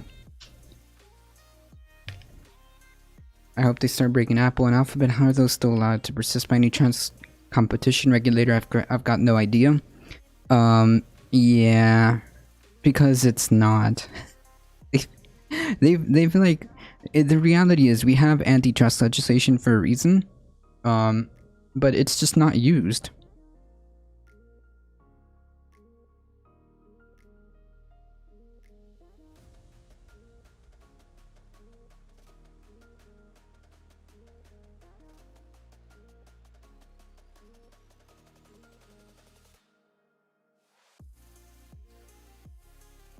Packing for my anniversary trip to an isolated cabin. Cue horror music. No, that's awesome.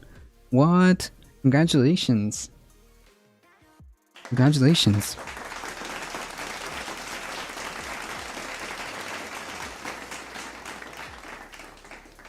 Reason is to exact bribes when they need to get approval for merger, true. Hey, Sir from Gogretti, how's it going? Ooh.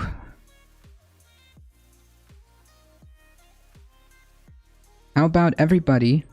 How about this? Everybody go follow Surfer Girl Gritty and make life just a little bit more by following them. Alright? Go give them some support. Go give them some support. Good morning, chat. I just had a meeting where my boss and my coworker, both not vaccinated, didn't even wear a face shield. Fuck me and fuck this fucking job. Whew. I don't blame you for being angry.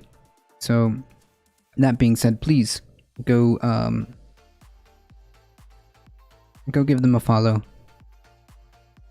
Yeah, they should be vaccinated if you're going to be in the same vicinity. Either that or wear face masks. Either that or stay home. I don't get it. This is like, at this point, it's like beyond ridiculous. At this point, if you don't want to get vaccinated, you're not going to wear a face mask. You're not going to, I mean, like, I honestly want to go to HR over this. I mean, I probably would see what they'll say. Although, like, just typically, HR is, like, not your friend. But typically, it depends on the company. I would see because, like, that's putting people at risk, you know? That's putting people at risk.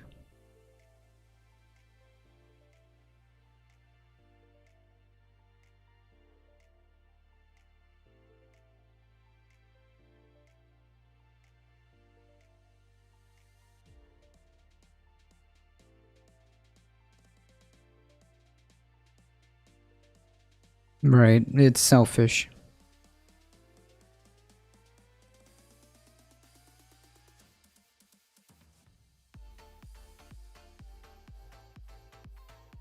Yeah, yeah, actions like that at that point are just putting people at risk. So maybe speaking to HR may or may not do something. And I'm sorry, Sir, for Go Gritty. My favorite is my coworker who keeps coming over to chat and leans on the plastic shield around my desk like they're talking over a garden fence. Dude, like, what? Wait. No. Jesus, that's not how that works. Nah, fam.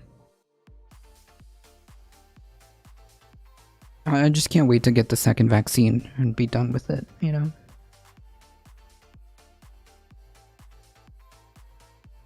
I'm glad I got my second shot 6 days ago. Yep. I'm waiting. I'm waiting. I can't wait. June 14th. 7 more days, folks. 7 more days. Google to change global advertising practices of Landmark.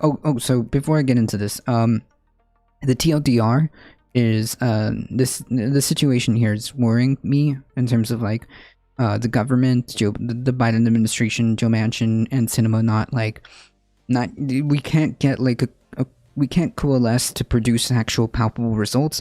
And the longer this goes on, which has been probably for decades, but like we're here now. But the longer this goes on, and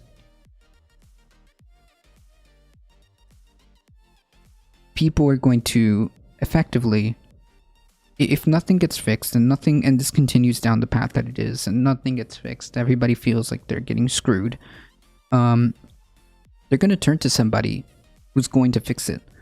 And historically speaking, that somebody ends up being some type of autocrat, strong man, strong person. So just things to keep in mind, history to remember. The more this goes on, the more likely something like that might happen. Just saying. 2-week mark for my second vax. Nice. Some internal Googles came out with all the engineers saying this way. The setting page is confusing. The settings page is confusing and lies to people, and they said, yeah, that's the idea, and released it anyways. Oh god. Anyways. Yikes. Well, it's not the first time a company's lied, yeah? Google said it would make changes to its global advertising. The global advertising business to ensure it did not abuse dominance for bowing to antitrust pressure for the first time in landmark settlement with French authorities. So just to be clear, it's not, it wasn't here, it's the French. I know it's like in other states, but the nurse that vaccinated me said although Johnson & Johnson should be available, many companies don't want to request it because they're afraid people would turn it down based on the last story. Yeah, people don't understand like what like nuance, or they don't understand what's being told, or are freaked out for no reason. Yeah, the competent authoritarian, that's right. That's right. Because I mean, it's not that hard to radicalize people, right? When in 2008 they saw their parents, like just think about it. In 2008 they saw their parents lose everything, and now they're adults. In this economic crisis, they almost lost everything, and some did lose everything.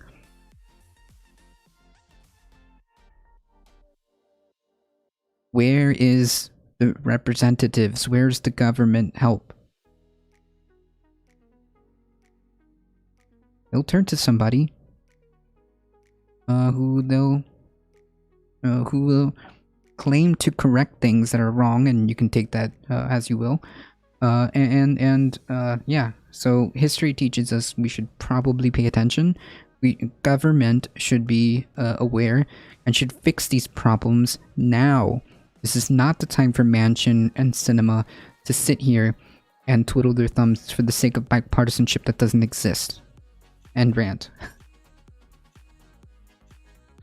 So this decision between from the French authorities is having ramifications as Google as a whole, because they have to fix it.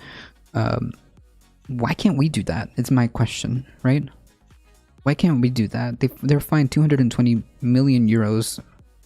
I mean, we have the capabilities of holding these companies account, right? T-Mobile is another one who consistently skirts and breaches antitrust. I mean, Google, Facebook, T-Mobile. Why can't we take a page out of this and hold these companies to account? That's the question I have here. You know, it's rhetorical, but just saying. You know, it's kind of weird that the French authorities are able to do it. They have antitrust laws. We have antitrust laws. Maybe we should do it. Maybe we should use it. Just saying.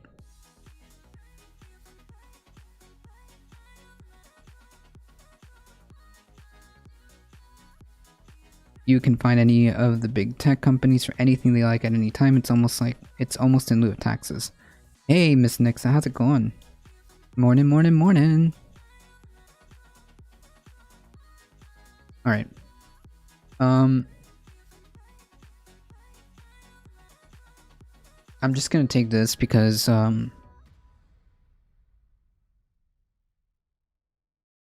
we need to kind of run through some of these.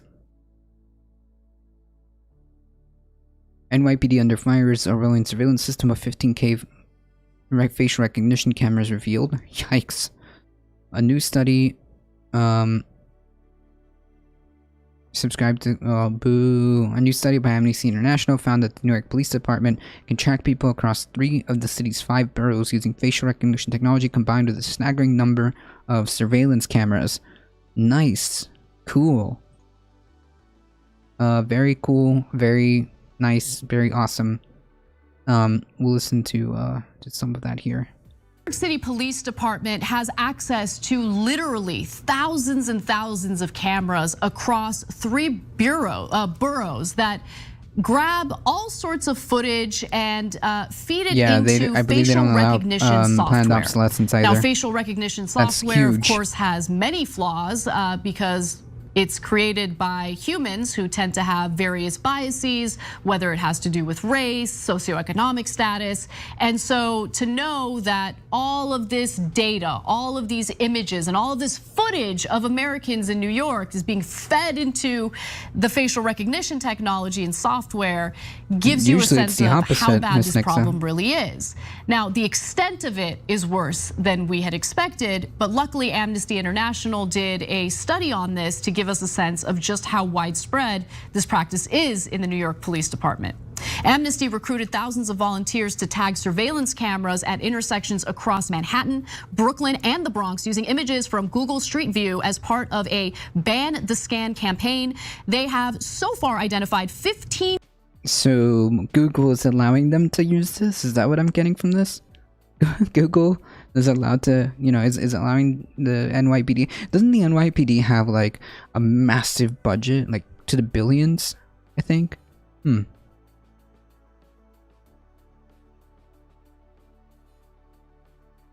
1,280 cameras across the 3 boroughs, with certain neighborhoods particularly heavily surveilled. Gee, I wonder which neighborhoods. Now, East New York in Brooklyn. I don't think anyone can argue the median age of gun censorship. That's true. 54.4% black, 30% Hispanic, and 8.4% white was the That's top right, of Zeal Amnesty's ranking of most heavily watched neighborhoods, with 577 cameras found at street intersections across a relatively small area. So we have Jesus a dangerous Christ. and awful cocktail here, Waz, where you have terrible policing by the NYPD, which we've given so many examples of on this show.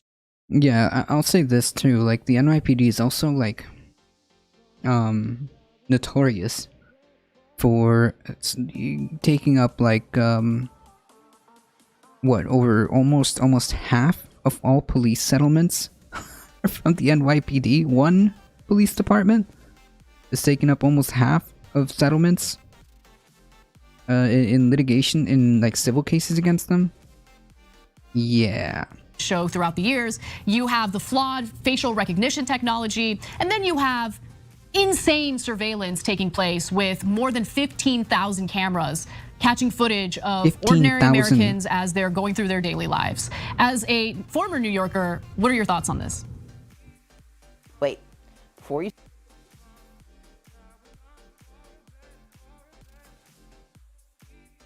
I think you're muted, Waz. I muted myself like a dummy. I think it's important for people to understand that East New York in Brooklyn is probably one of the last vestiges of old New York City as far as economically challenged. I get targeted there ads is a higher crime rate than Google, generally Facebook. the rest of the city. And people are, people got it tough over there. That's just the fact of the matter. And for me, the main problem is it's not that obviously there's a higher crime rate there, but there's a reason for that, right? There's less investment in things like schools and public goods and economic opportunities. Like these are the things that cause crime. Yeah, true. And instead of addressing those things, instead of investing in those things, in programs and such that could change the lives of these people, we turn it into a police surveillance state and treat them like they're freaking animals. It's insane. And that's the problem, right? The roots of issues aren't being solved, which is the reoccurring theme. That's the reoccurring thing that I've been talked about. About like there are certain roots, causes of issues that aren't being addressed, and it continues. And instead of actually just saying, okay, well, maybe if we actually have like a basic standard of living for everybody, maybe if everybody had food, housing, education, and healthcare, we can start talking about like reductions in crime and all this other stuff. But instead, we get 15,000 new cameras to police the area. That doesn't make any sense. Furthermore, like the NYPD budget is huge. Jesus Christ. It's unfortunate, but it's hard to envision even the citizens of New York understanding that there's a better way to go about making that situation in East New York better. There's a smarter way to do that rather than turning this thing over to the damn cops who have been, their record in New York is pristine, obviously. And right, but you just touched on something so important, Waz. Turn off permissions to everything in the app. Right now, across the country, there has been a spike in violent crime. There has, and we need to be real about that, right? I don't think that's a right-wing talking point. You see it in the numbers of homicides. You see it in gun violence cases. It's all over the place.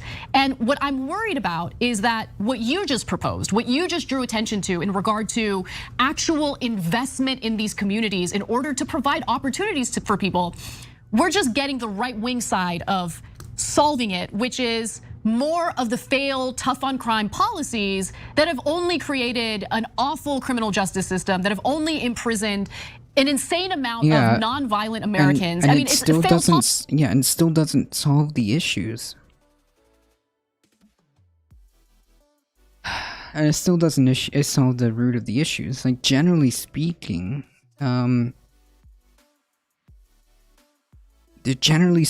like, if you want to reduce crime, you take away the incentive for crime. I mean, yeah.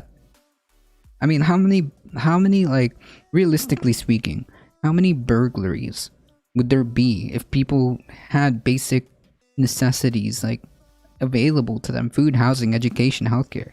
I mean, like, the incentives for these things would be greatly reduced. Just the other day here in Georgia, I saw these kids wearing this brand new NYPD gear like they were the Lakers.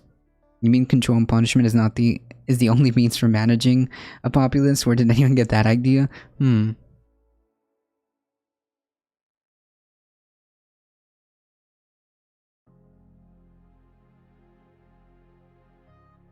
So yeah, you're not really attempting to address the problems. And the cycle continues. Crime isn't solved, and poverty is stuck in a loop, in a loop, and so on and so forth. Eventually, something's gonna give. Just saying, maybe it would behoove everybody involved.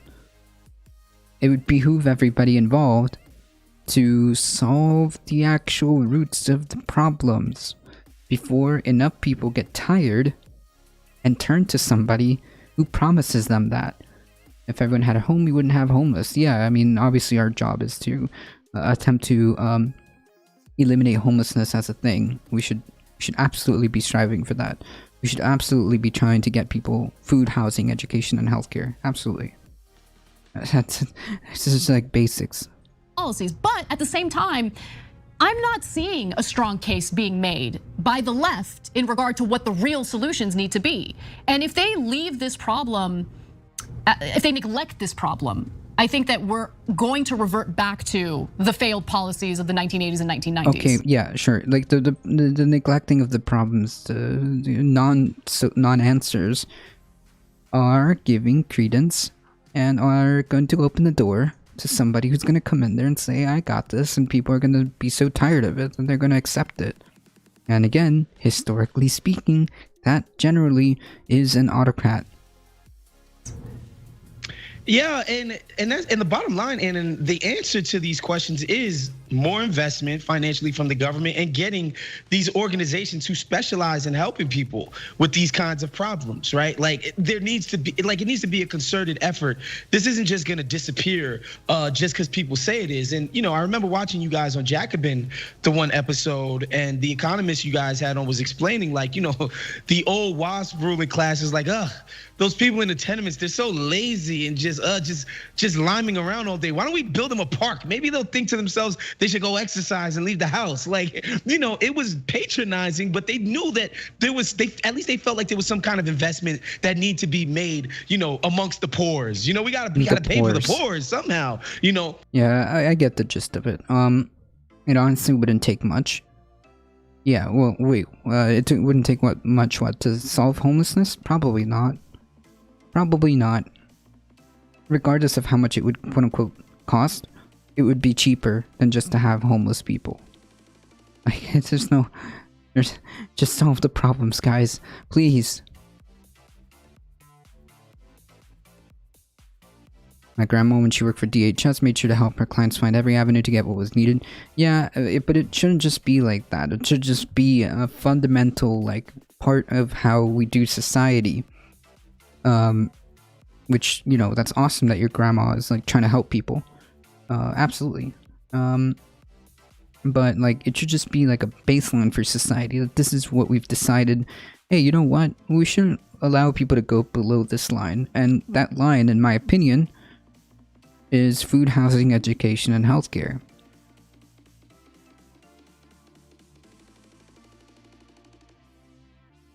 If there's only some way to ensure transparency and public officials held accountable for someone like journalists or something. When they took funding away from DHS, she had to stop. Dang. Did you watch Inside yet? No. I'm not sure what that means. Yikes. Well, that's unfortunate, Miss Nixa. It should just be a thing. I mean, generally, everybody agrees that nobody should fall below a certain line. The difference is that my line is drawn at food, housing, education, and healthcare. No one should be below that. Anyways, the TLDR is that instead of finding solutions, we keep getting these non-answers, and we keep getting a strong response instead of just solving the problem. If you care about crime, understand the roots of it and what incentivizes crime, and fix that. Jesus Christ.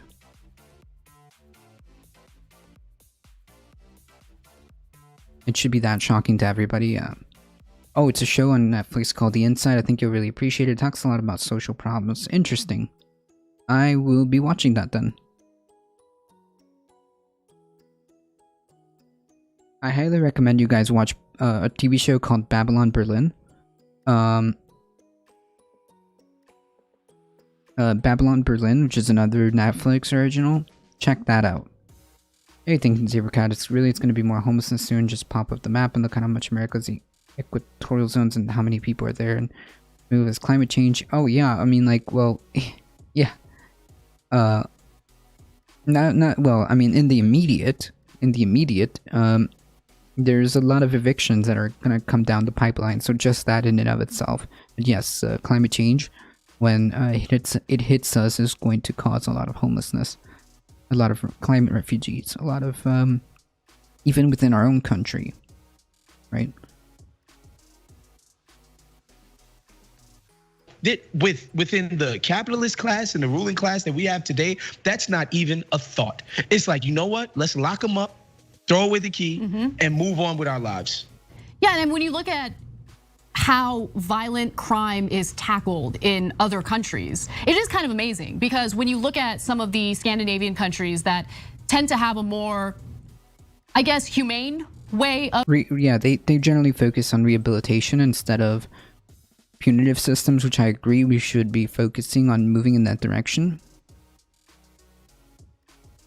Yeah, I totally agree. But the TLDRs, this is horrible. If you live in Manhattan Island, I'd sell up now, because by 2050 it'll look like Venice. Yeah, I mean, if we're lucky, by 2050. On YouTube, highly recommended. Oh no, I'm gonna see the whole thing. I'm ready. I'm ready. So yeah, the TLDR, massive facial recognition, is not good. The government, regardless, state or federal, has no business being this intrusive into our, hey Ryan, how's it going? Into our private lives. I have also brought up, like, the, military level of surveillance that the federal government has, the ability to do. I mean, like, this is bad. Not good. Not good.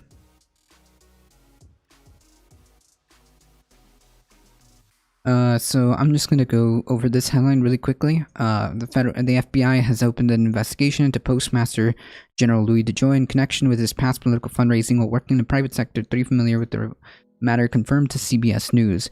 So, surprise! And I know this is shocking, but another cabinet Trump person was found being shady and sketchy. Wow, amazing. Amazing.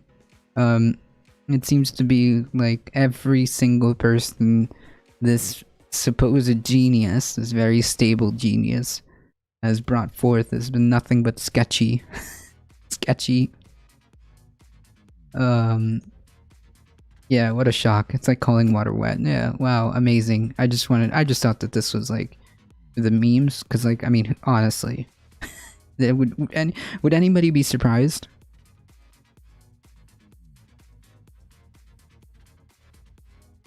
Would anybody be surprised?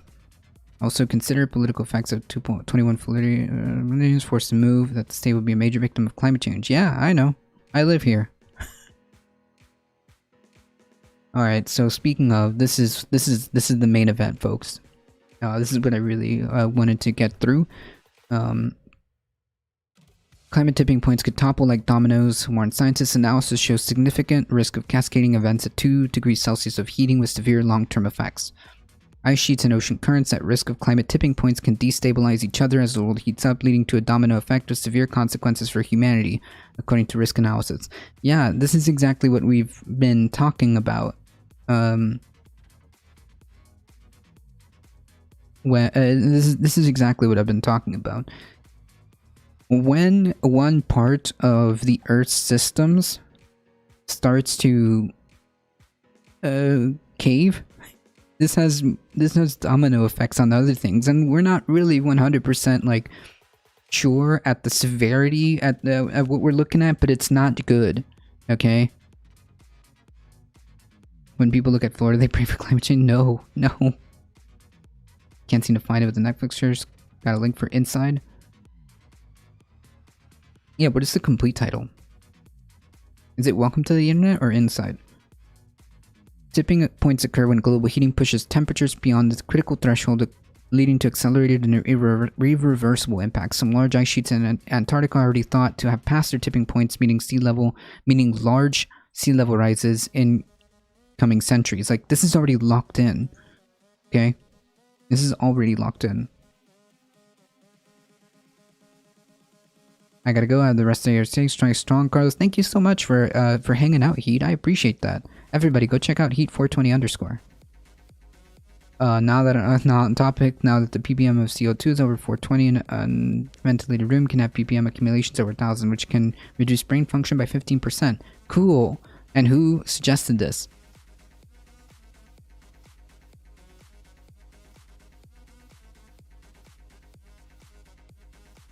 I mean, to a point, yes, Theo Duke.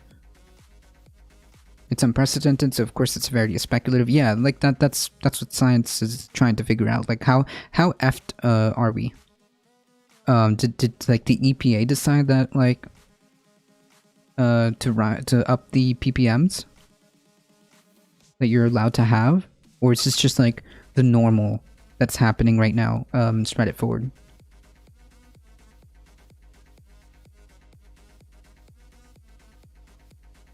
Oh, this is a natural effect. Oh, cool, nice. Another myriad on the long list of like climate change effects. I see what you're saying now. On the long list of like myriad of effects of climate change, is also the more CO2 gets accumulated, that could reduce brain function. I mean, like this is all just bad. Marcus, left flank vets, howdy.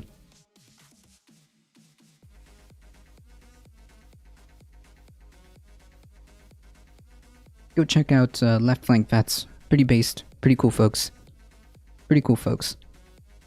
Just saying, check them out. I can't do any less brain function than I am. The new research examined interactions between ice sheets in the West Antarctica, Greenland, and the warm Atlantic Gulf Stream and the Amazon rainforest. The scientists carried out 3 million computer simulations and found out domino effects in a third of them. Even when temperatures rise were below the 2 degrees Celsius, the upper limit of the Paris Agreement. Wait. The Paris Agreement was 1.5.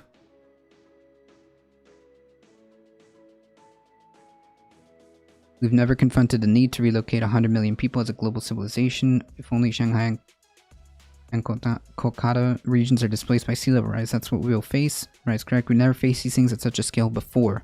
Yep.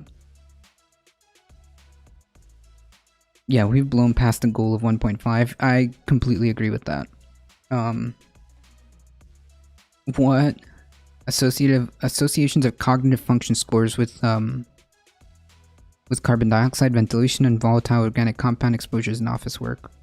Controlled exposure study of green and conventional office environments. The results on average cognitive scores are 61% higher on the green building day and 101% higher on the 2 green plus building days than on the conventional building day. VOC, VOX, and CO2 were independently associated with cognitive scores. Conclusions. Cognitive function scores were significantly better under green plus building conditions. than the conventional building conditions for all 9 functional domains. These findings have wide-range implications because this study was designed to reflect conditions that are commonly encountered in everyday in many indoor environments. Yikes. Yikes. Oh, the link is better to read. Gotcha. I'm still gonna post this. This is interesting.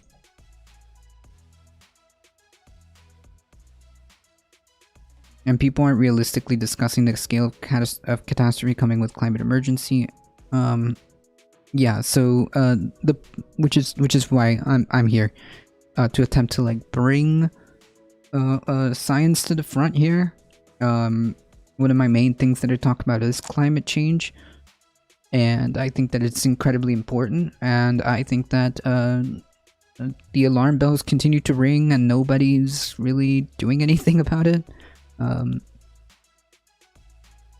study shows that the interactions between these climate systems can lower the critical temperature thresholds which each tipping point is passed. It found that ice sheets are potentially starting points for tipping cascades, with the Atlantic currents acting as transmitters and as a transmitter and eventually affecting the Amazon. Which, by the way, there's been reports, as far as I can tell, that parts of the Amazon are no longer rainforests, but transforming into savannas, which are a whole other problem. We provide a risk analysis, not a prediction, but our findings still raise concern, said Professor Ricarda Winkelmann at Potsdam Institute for Climate Impact Research in Germany. Our findings mean we have less time to reduce greenhouse gases and still prevent tipping processes. In other words, every single study that we do brings to light and brings the realization. Ooh, it's got like a little hair. And brings to the realization just how effed we really are, right? Like the more science and the more research we do, we kind of like uncover a new layer of like effedness that we are in. This is quite concerning. The level of CO2 in the atmosphere is required to push temperatures beyond the thresholds could be reached in the very near future. In the next years or decades, we might be committing future generations to really severe consequences that could include many meters of sea level rise from ice melting, affecting scores of coastal cities. We're shifting the odds and not in our favor. Yeah, no kidding. There was another study that if we continue on pace, in other words, we do absolutely nothing, there's a 40% chance, which is pretty big, that we will just hit that 1.5 degrees Celsius within this decade. That's right, folks. It's not some ephemeral thing that's happening in 100 years.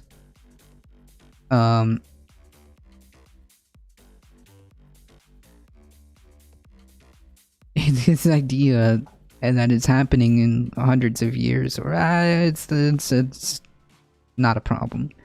It's ludicrous.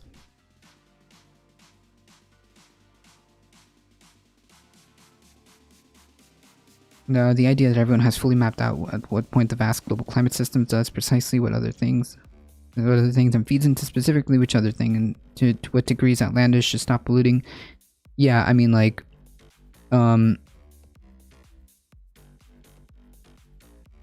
yeah, obviously pollution is a problem, but like the more we study it and the more we have an idea, the more we get that picture painted, because that's the whole point of science, right? Is to learn things, is to learn about our environment.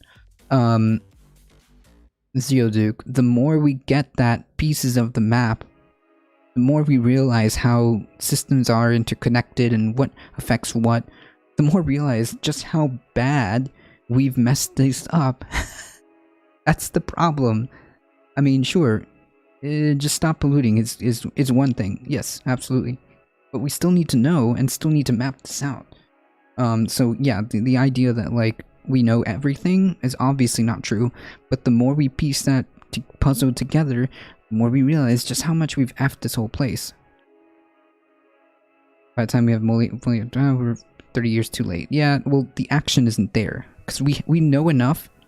We know enough that we should have been doing action decades ago. We know enough. We knew enough.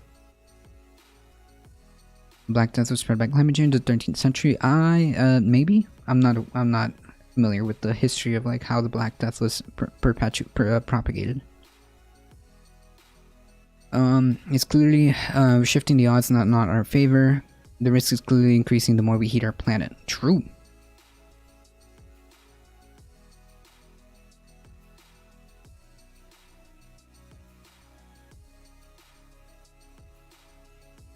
In May, scientists reported that a significant part of the Greenland ice sheet was on the brink of a tipping point. A 2019 analysis led by Professor Lenton at the University of Exeter suggested that the world may have already crossed a series of climate tipping points, resulting in what the researchers called an existential threat to civilization. The climate crisis may also mean much of the Amazon is close to tipping point, which carbon-storing forests is replaced by savanna. Yes, that's what I was talking about. That the Amazon is turning into savannas. That's whew. Oh boy. Thanks for the follow, the Remnant. And by the time, they did show a map of the height of the lockdowns that showed CO2 was down. Yes, but that was like a short-lived and not nearly, but merely but a drop in the bucket. We've blown past that.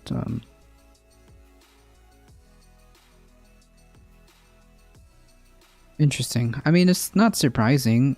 We have studies to show that one of the many byproducts of climate change is, well, pandemics.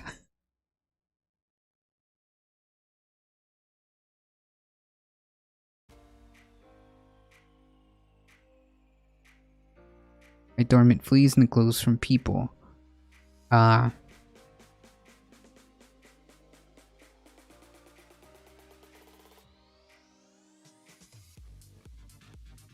see. I'll post this in chat.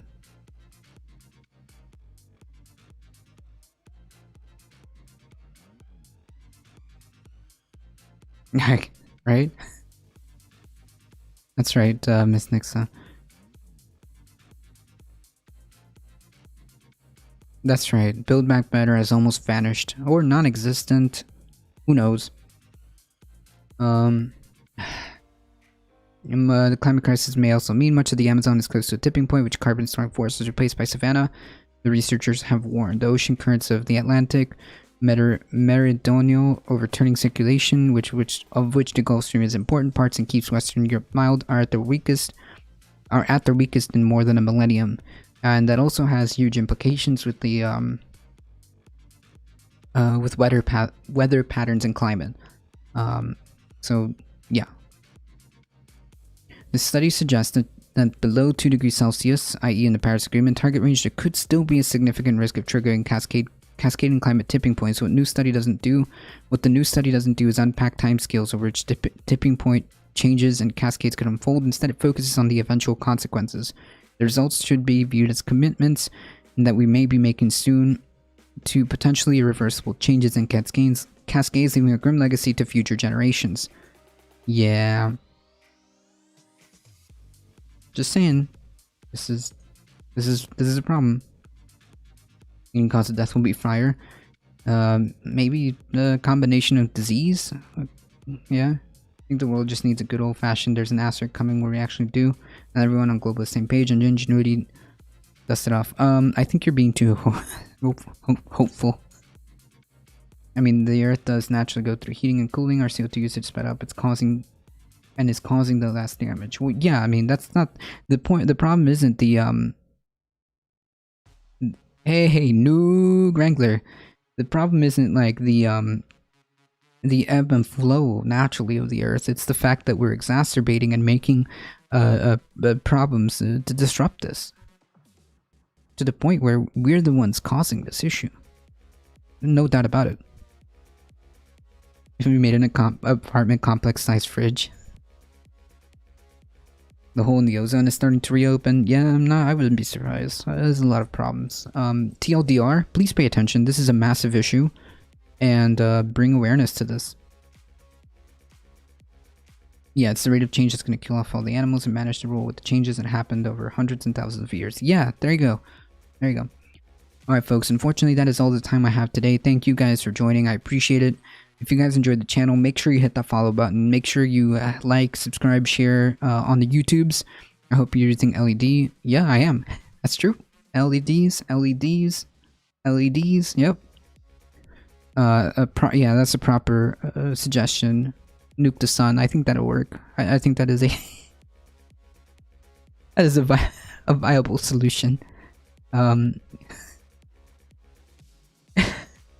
It is a viable solution. Thank you for hanging out, Jesse. I appreciate that. Thank you, guys. Thank you, Dr. Heemdout, for bringing your wonderful community over. I appreciate that. Zolsawar, I kind of... Does nuking the sun turn it up or down?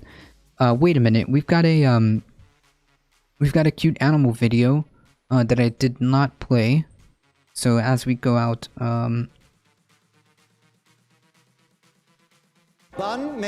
So as we go out, I did not forget, souls. I apologize. But we do have a cute animal video that we can play while we figure out who to raid. The nuke is colder than the sun. Yeah, that makes sense. That makes 100% sense.